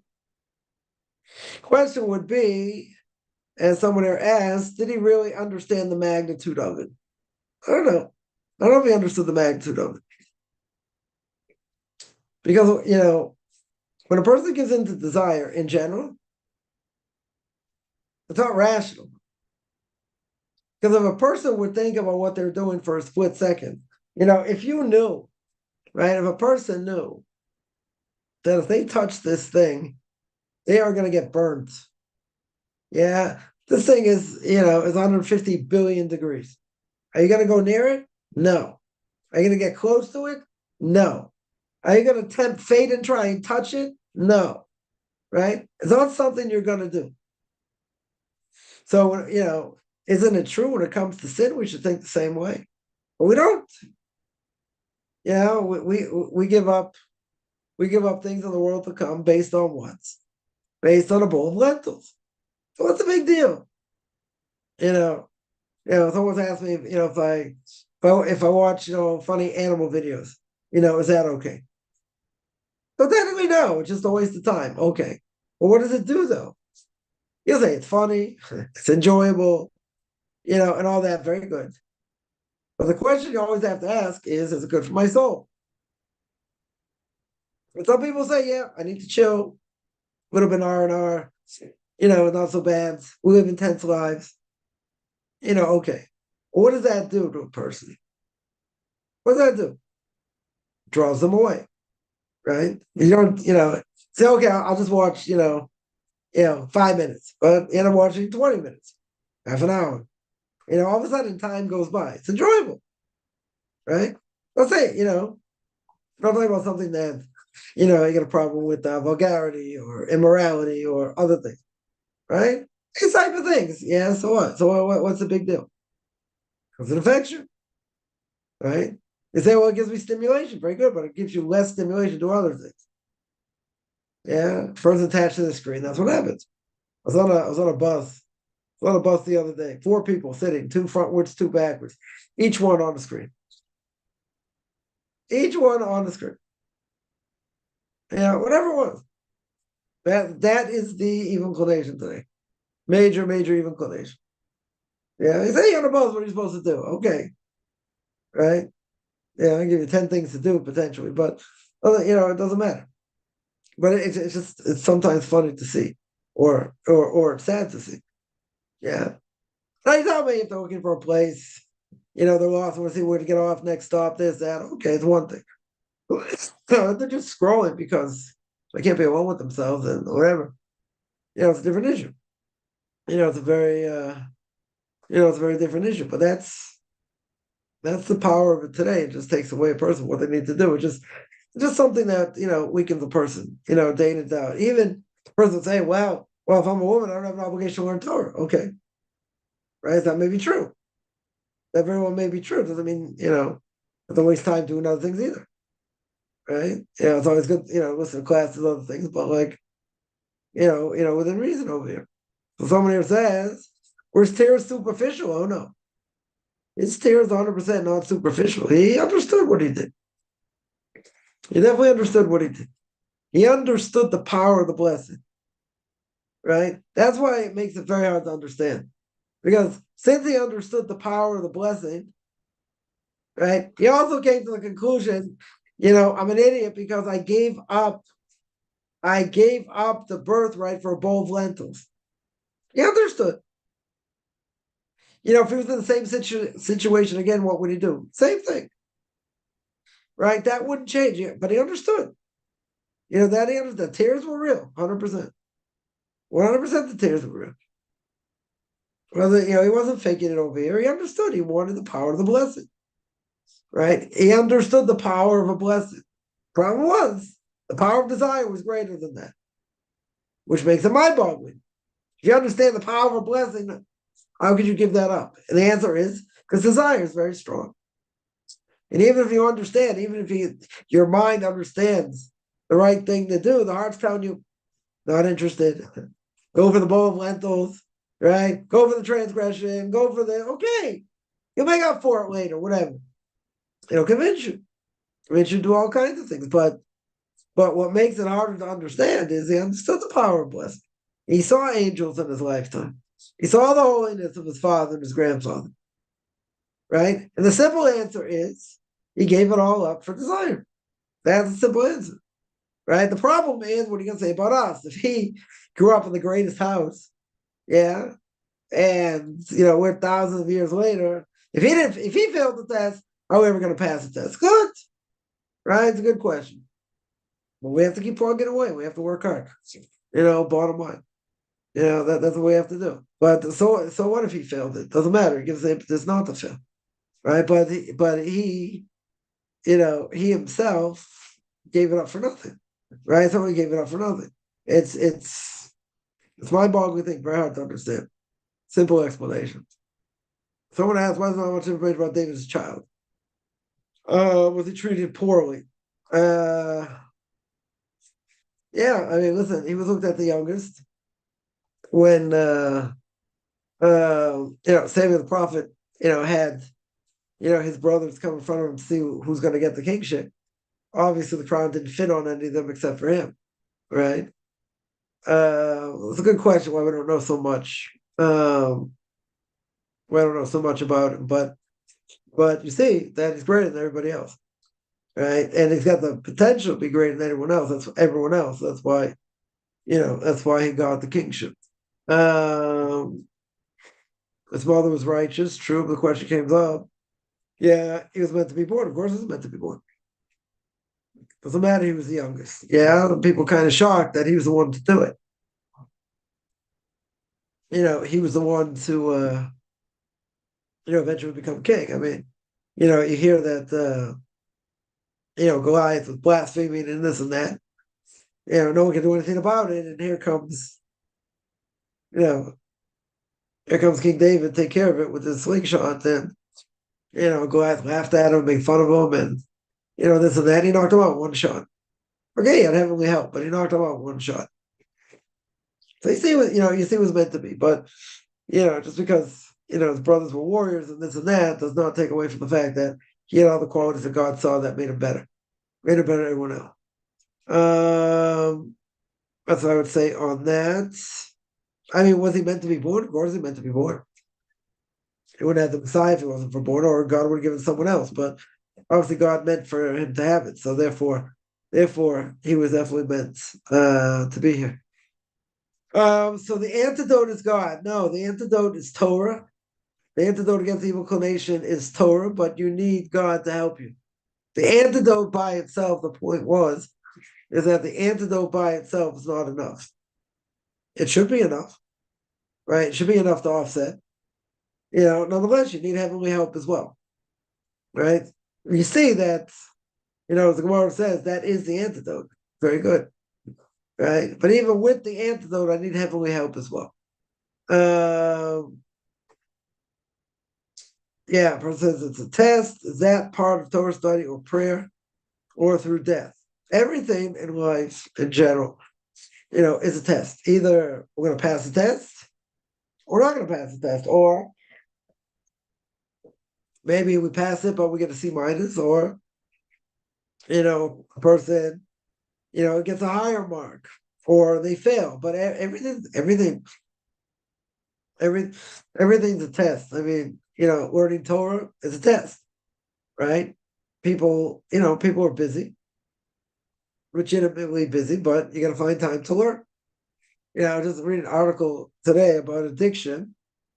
Another type of addiction person may be thinking about, talking about the addiction to work, right? Someone's telling a story. Someone's telling a story of somebody, sold a business, for millions, and they were miserable. Why were they miserable? It spent a long time, getting this deal, working this deal, the thrill of the chase, and then what happened? The deal's over. They made their millions, and now it's an addiction, right? Some people, there's a story of some kid acting up because he acted up, then his father had to be home and deal with it. That's the way he got attention. That's the way he got his father's attention. Because he's too busy. Right? He's too busy. Too busy work and other things. So again, if it's legit and a person's busy, it's one thing. Right? But if a person's like so busy, they don't have time for anything. It's like kids, grow up like orphans, right? A spouse doesn't have a spouse. They're married to the business. Like a friend of mine said had a brother-in-law that became a lawyer. So he's like, all right, just, get a bed, get a bed in the office. And, it was known that, when you're starting out, you're working like 60 hours a week or more. Yeah. You're married to your job. That's never good. But sometimes, you have no choice. You have no choice. But what does it lead to? It leads to addiction. It leads to addiction to that because that's prestige. Prestige is how much money is in your bank account. Prestige is how busy you are and how you got there and all that. That's the prestige. So therefore, what? Even Orthodox community. So what do people do? They work for that. No pun intended. They work hard for that because they want that, right? But it never ends, right? They just keep busy, busy, busy. It's not supposed to be that way. Yeah, if a person, okay, you have to be busy for work doing certain things, okay, but there's a limit. It takes its toll, on their spouse, takes its toll, on their family, right? So prayer, definitely a big test. Why? It's one of the three things that always needs to be strengthened. So sometimes person say, I've been praying for the same thing, and I'm working on myself and this and that. Why aren't my prayers answered? Yeah, we've spoken about prayer, but in general, prayer is a hard thing. You pray for the same thing, it never comes. Not only that, other things got worse. So why should I pray? Right? If God wants me, if God wants to help me, why is he not helping me? He should help me. The fact that he's not helping me, why should I pray to him? Okay, God doesn't need your prayers anyway. So you're not praying for yourself. You're not praying for him. So you're praying for yourself. If you're praying for yourself, it's a test. You're working hard to try whatever, and you're not getting what you need. Right? That's a huge test. Right? That's a huge test. It's more and more mental, spiritual when we forget our body, or it's all. It's more. I would say it's an emotional thing. The reason is, I mean, it can affect the body. I think it certainly can affect the body, but it's more an emotional type thing because the person's having difficulty. Let's say livelihood wise, yeah, or health wise, right? Let's say health wise, yeah, they're having major health issues. It's the other people don't have health issues or have minor health issues, right? So yeah, that could be a physical thing, but in their mind, what are they saying? In their mind, they're saying, "Why is this happening? I'm working hard, I'm trying hard, and now, and I got this to deal with." Yeah, I see it's unfair because the other people don't have that. And they're doing a lot worse things. Yeah. So it calls into question It calls into question, why is this happening? Yeah, so it could be physical, but I would say for the most part, it's in the mind, because the person's going to say, I work so hard, I changed my life, and I'm cutting bad things out of my life, this and that, and this happens, right? Seemingly out of nowhere, right? The person didn't have health issues before, or minor health issues, but nothing, nothing major. What does that do? That brings doubt, right? That brings major doubt. Why does this happen? Why should this happen? Because listen, I could be better. I had to work on things, but this is unrealistic. This shouldn't happen. Okay. But again, it goes to show we're not in charge. We're not in control, right? As King Solomon says in Proverbs, you don't know what today's going to bring. You know what tomorrow's going to bring, right? So it certainly could be a test of the body. It could be, but in general, moon is a test of the mind. And the test of the mind is to convince you what the reality is not. Is that, you worked hard, this didn't work, that didn't work. So, why bother? And law of averages and other things. It gets you to question altogether. It gets you to question the fact that, you're trying to do the best you can do. And God simply not cooperating. He's making it very hard. Why should he make it very hard, right? Or someone came to my Rebbe once before Rosh Hashanah, right, and asked him for a blessing. So he asked him, "What do you want for a blessing?" He said, "Listen, business has been great this year, like unbelievable. So I want a blessing. God should interfere in my life. Let life go the way it is. He shouldn't interfere in my life." Yeah, that was the blessing he wanted. Rebbe said, "I can't give you a blessing like that. A blessing in vain. You have difficulties, you have hardships, you'll be able to overcome them, but like say God should be part of my life, right? It's not a blessing, right? It's all a test. It's all a test." Yeah, in one business is good, and a person can make, let's say, a lot of money doing something illegal. Yeah, let's say there's little chance of being caught. It's very tempting. Yeah, make a lot of money in a short time. Yeah. Why would a person do it? With a thrill. Even if you say, well, you're not going to get caught. Let's say, would a person feel good about it? They probably feel great about it. Especially if they didn't get caught. There's no chance they'll get caught. Yeah, still taking a risk, but okay. Let's say you didn't get caught. Yeah, then it makes you more brazen to do other things, right? Then eventually a person could get caught. But again, that's where it comes down to. People will say it's not fair. Life isn't fair. That's a test. That is certainly a test. You believe God's doing the best for you or not. Right? When you're getting tossed around like a rag doll, life is hard. Even if you did it to yourself. But it shouldn't be this hard. A little person will say, God shall not make it that hard. Okay. It's all a test. Right? Are you going to praise God for the good that you have, even if it's very little? Right? Yeah, rich person, a poor person. Both tests. Rich person, yeah, are they going to be thankful for what they have and help others? Right? Are they going to help others? Poor person, is he going to thank God even for the little that he has? They're both tests. They're on both sides of it. They're both tests. Yeah. So if a person has a lot and you forget about God, that's bad. Right? But that makes sense because the person thinks, I did all this, I worked so hard. Ego, or ego, as we would say here. So the guy's got the biggest ego in the world. Doesn't need God for anything. I did everything. Right? Self-made person. I did everything.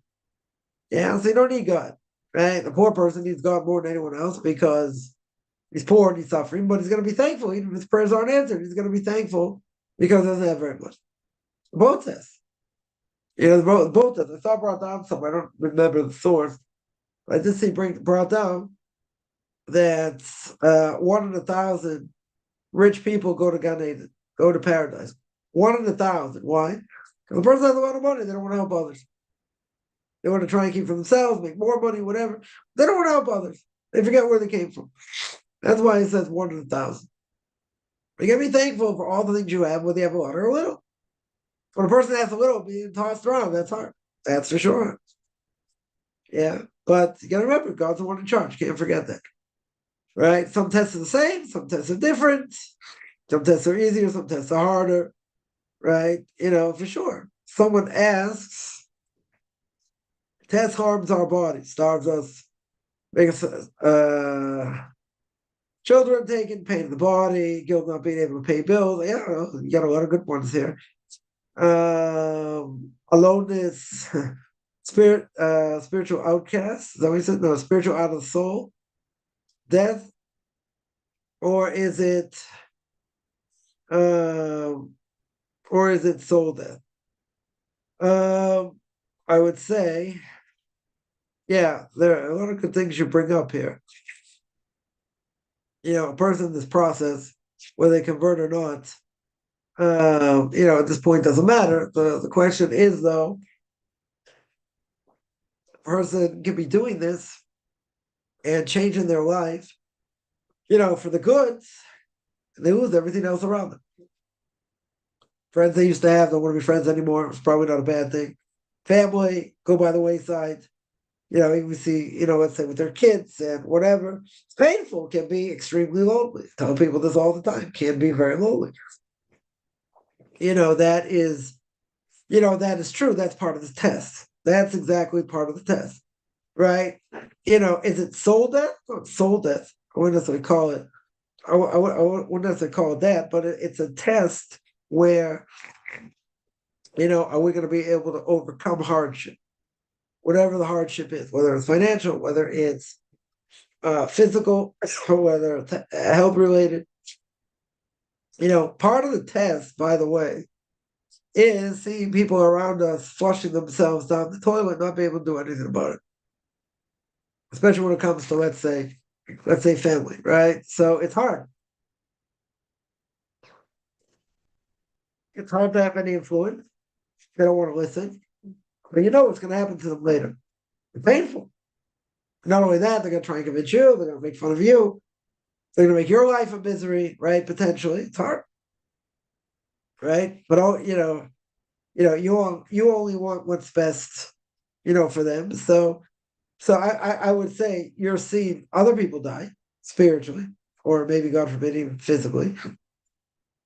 That's hard to watch, right? That's, for a parent, one of the hardest things to see is that, you see, let's say a child struggle, or they fall off the face of the map, or whatever it is, and you have to be there. You have to be like the Rock of Gibraltar, no matter what happens. But at the end of the day, sometimes you see what they go through, and it's painful, right? It definitely is painful, but there are times, I'm not gonna say all times, but there are times where a person can't do anything. The only thing you do is watch it. I mean, you can pray. I'm not saying pray.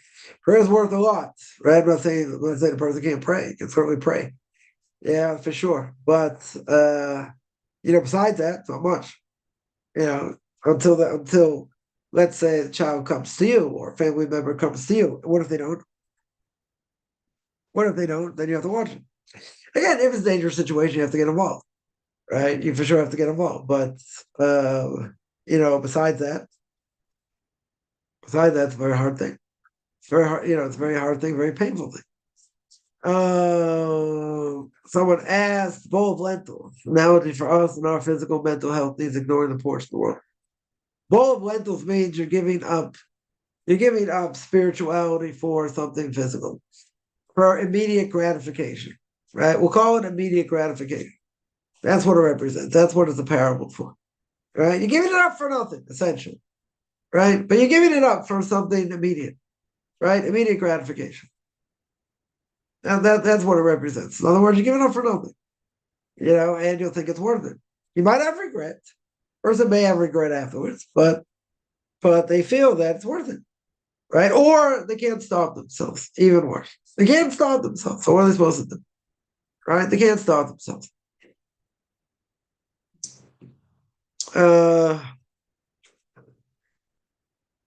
cats impure? It's not a kosher animal.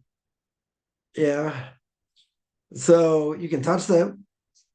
Even if they die, you can touch them. Yeah, it's not forbidden. It's not forbidden. It's not forbidden to touch them, even if they die, right? But should a person have pets and the pets are non-kosher animals? And people would say it's a problem. But I'm not saying you can't. Definitely not saying you can't. I mean, any animal that's impure can have an effect on a person. No, can't really have an effect on a person. Too much. Again, even if they die, we don't have that level of impurity, but it doesn't affect a person that way. Will they be forbidden? Or were they forbidden the first two temples? They weren't forbidden, right? I mean, I'm sure there were cats and dogs during that time. Other animals as well that are non-kosher animals. If God has a purpose for them, let's say better. If God, or differently, if a God has a purpose for them, when the third temple is rebuilt, then they'll be around. If God has no purpose for them, they won't be around. Yeah, what's going to be? Don't know. Good question. Somebody asked, Genesis 30, verse 24, it says that Rachel said, may Hashem add to me another son. Did she say the divine name?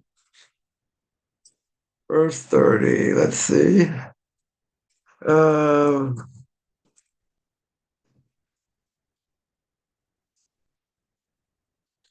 the verse says,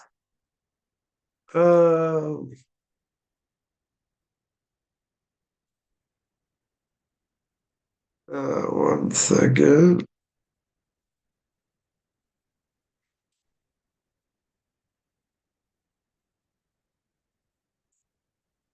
Yeah, so it says, yeah, she named him Yosef, and she said, may the Lord grant me yet another son, right? So you're asking, did you really say that? Yes. Did you really say the divine name? What does the verse say?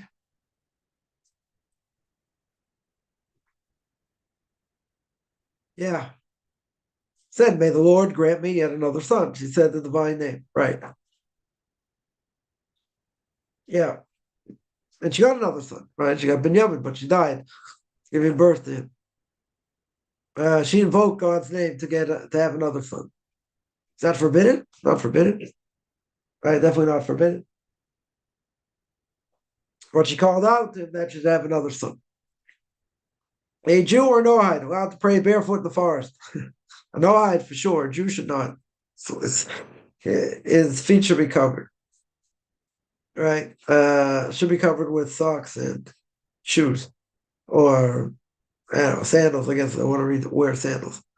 Yeah, their foot should be covered. Right? For a non-Jew, it doesn't have to be.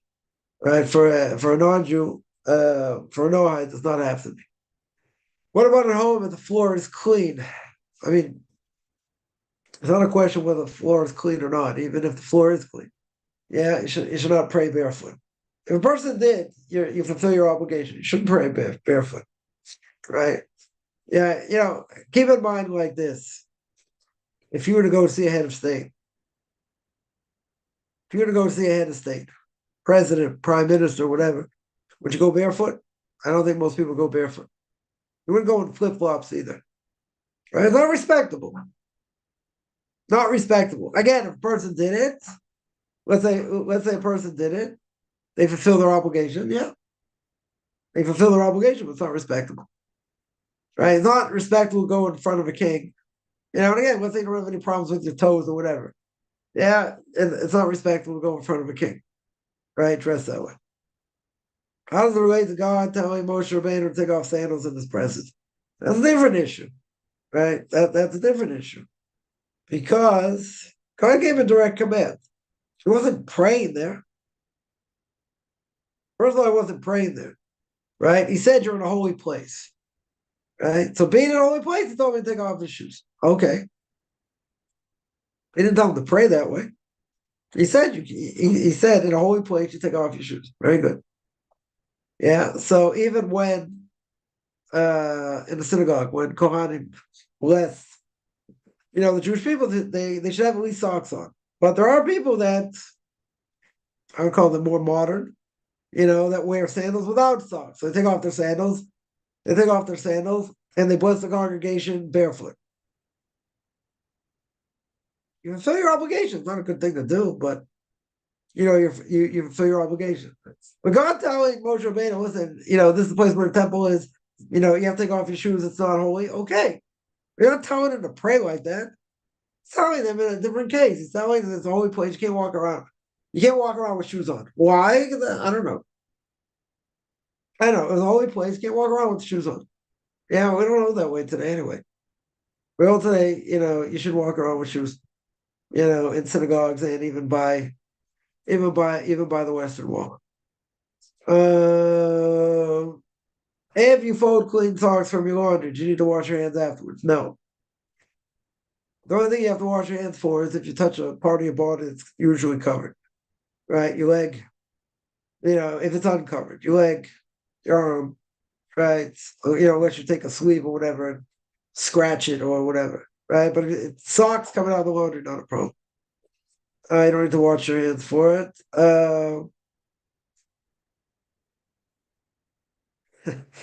Someone asked, I want people to ask ChatGPT simple questions and give me the harder questions.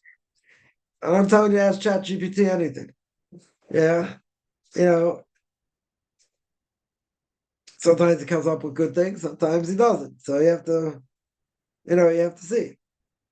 You have to see if a person looks something up, sounds reasonable. Is it true? You got to see if it's true or not. Right? I would tell people to ask ChatGPT halachic questions in general. Right?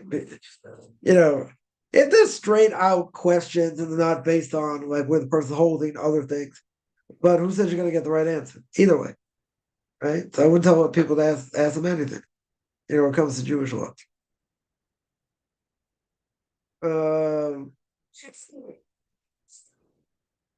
If God didn't create evil as a Christian, he would be the creator of the universe. Why? Right? God can be the creator of the universe, but if he's all good, then he just lets Mr. S, something evil inclination, whatever, deal with all the evil. Yeah. Because again, they want to believe that God is good. Okay. So if God is good, how do you have suffering?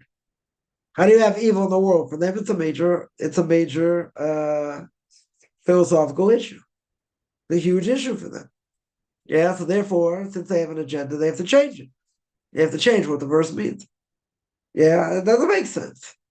But according to them, their premise is God is evil. God is good. So therefore, evil has to come from a separate source. Cannot come from God. But we believe God created evil. People can tap into it, not tap into it. We have all kinds of tests and tribulations we have to try and overcome. Yeah, we look at it a totally different way. Totally different way. Someone asked, please clarify what happens twice and how. I'm not sure what you're referring to. 1 second. I think I need to learn Torah as a woman because my father broke away. A person has to learn Torah anyway. Like Jew or non-Jew, whatever applies to a non-Jew. Right? It doesn't mean you have to learn as full time like a guy does, but yeah, you have to know the basics. You have to know, you have to know what you're allowed to do, not allowed to do, and how all that applies for sure. So many are forgetting Torah. If you don't review, you forget. Right? The Chofetz Chaim says at the beginning of the laws of Shabbos, if you don't review the laws of Shabbos, it's not a question you'll forget, you'll transgress. Right? You might even transgress Torah prohibitions. Right? So you always have to review. 100%. It's happened every generation. Previous generations, they didn't forget as much. The rabbis tell stories where they reviewed everything they learned every 30 days. Now, we can't necessarily do it every 30 days, but, whatever, we got to review all the time, right? We got to learn and we have to review. And that will happen de facto, that if you do not review, you will forget, right? 100% you will forget. It's not a curse. And the whole time it's not cursing anyone, but he's telling you. Because the law of the Shabbos is so many laws, you will transgress because you don't review. Should we not worry? It will be forgotten or lost. That's exactly why. That's exactly why they wrote down the Torah in the first place. And they wrote down the commentaries. That's because by the time of the destruction of the Second Temple, they were afraid it was going to get lost. So the fact that the rabbi saw, really, it should be transmitted orally, but since people are going to be, spread out all over the world, so better to write it down. Otherwise, it would be forgotten. 100%. So the fact that it's written down should never be forgotten. But again, you need people to keep it. You need people to learn it. So, yeah, if God forbid you had a generation, an entire generation of people that learned Torah, yeah, it would be forgotten. For sure, it would be forgotten. If a nation, someone says, if a nation inherits the trait of their forefathers, yeah. Esav's descendants, Greeks, Romans, yeah. On the other hand, since Esav also did tshuva, what about his descendants? Well, who says his descendants did tshuva? Say Yishmael did tshuva. Yishmael, repented, but you see what his offspring have done. They haven't repented. They didn't go in his ways, but they continue not to go in his way. But even if Esav did, what about the rest of the Western world? Yeah. Even if he repented, so what? What about his descendants? Descendants didn't repent. We don't see, majority of the descendants repenting. Just the opposite. What else?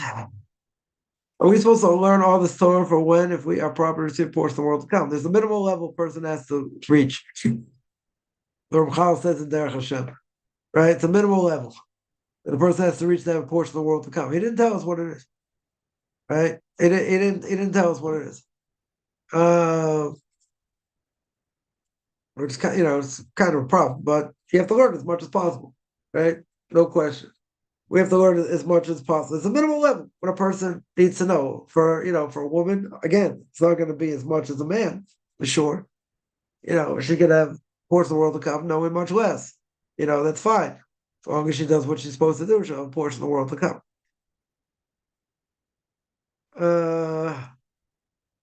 Why do people say this is a simulation? I don't know. It's a good question. Why would a simulation? I mean, I don't know if they say simulation or assimilation, right? Could be that's what they meant. We're living in tremendous assimilation. It's not like a simulation, like it's a simulation in front of me right now. I'm talking about intermarriage and going off and and all that. So I think they're talking about assimilation, not a simulation, right? Big difference. If we annul our vows with 3 rabbis, that stop our growth. Why? I would stop it. Right? A person has an obligation to try and have any vows to annul in front of 3 kosher Jews that don't have to be rabbis. Right? To make sure you don't have any vows. Right? Is that gonna help us? Get rid of the vows, that's good. Right? Is that going to stop our growth if you don't? I don't know if it'll stop your growth, but you don't want to have vows on you because you didn't fulfill what you said. Right? And that's a problem. That's a serious problem. A person isn't going to do something, just say bleed neder without a vow. Because if not, that could be a vow, and then if you don't resolve it, then you made a commitment to do something you didn't do. Right? So that's a big problem. Right? That is a big problem. Or are we able to schedule some element of vows? We schedule the proper time or higher level. It doesn't have to be on a high level at all. It has nothing to do with that. A person has vows on them, which they might have made a vow, so you should get rid of it.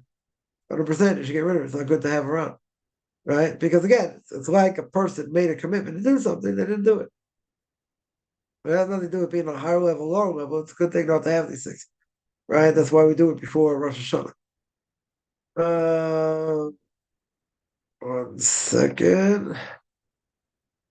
We're supposed to apply all the parables to ourselves. If we can, yeah. There are a lot of things that the Torah says that are metaphors or parables that, we have to take out a message from it. We should try and take out a message from it.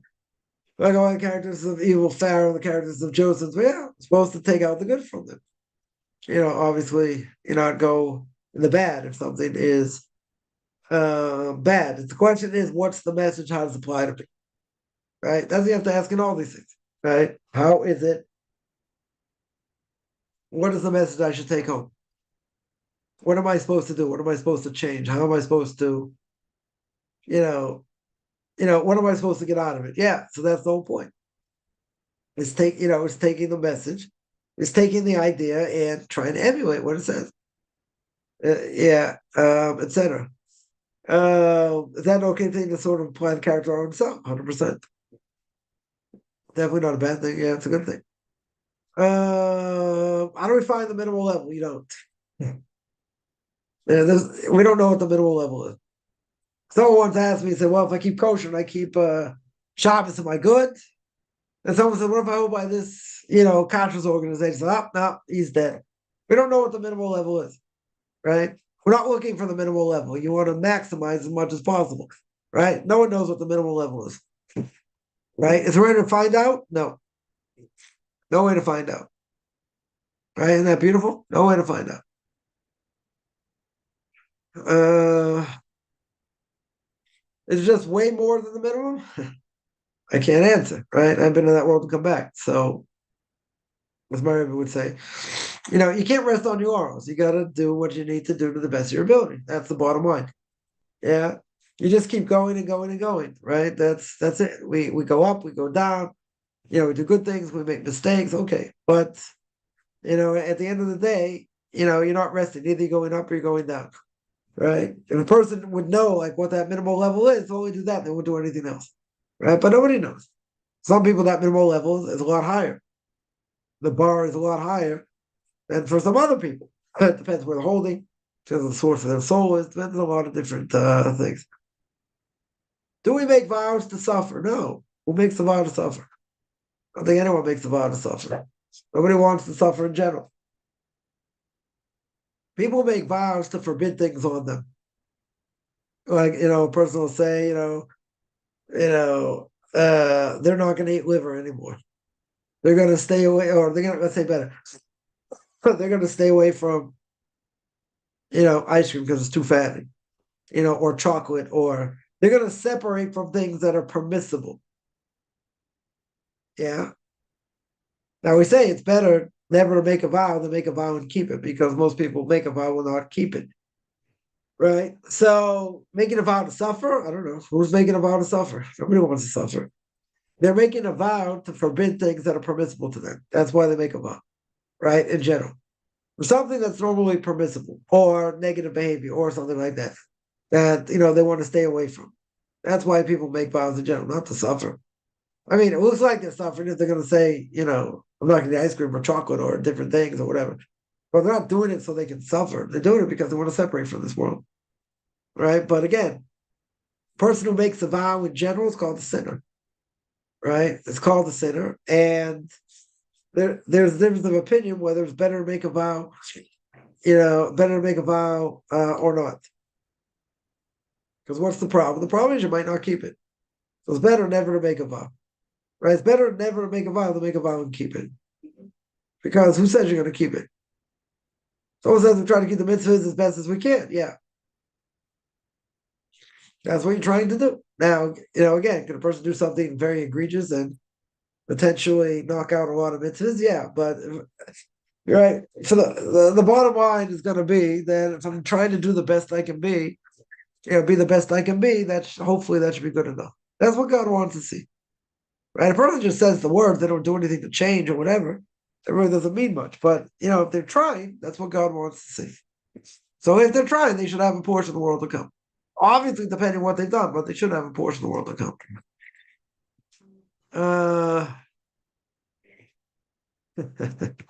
Someone says when they were 4 years old, they said, "I'll never marry." Yeah, that's not about. That's not about. It's not something you have to worry about. Yeah. Any other questions?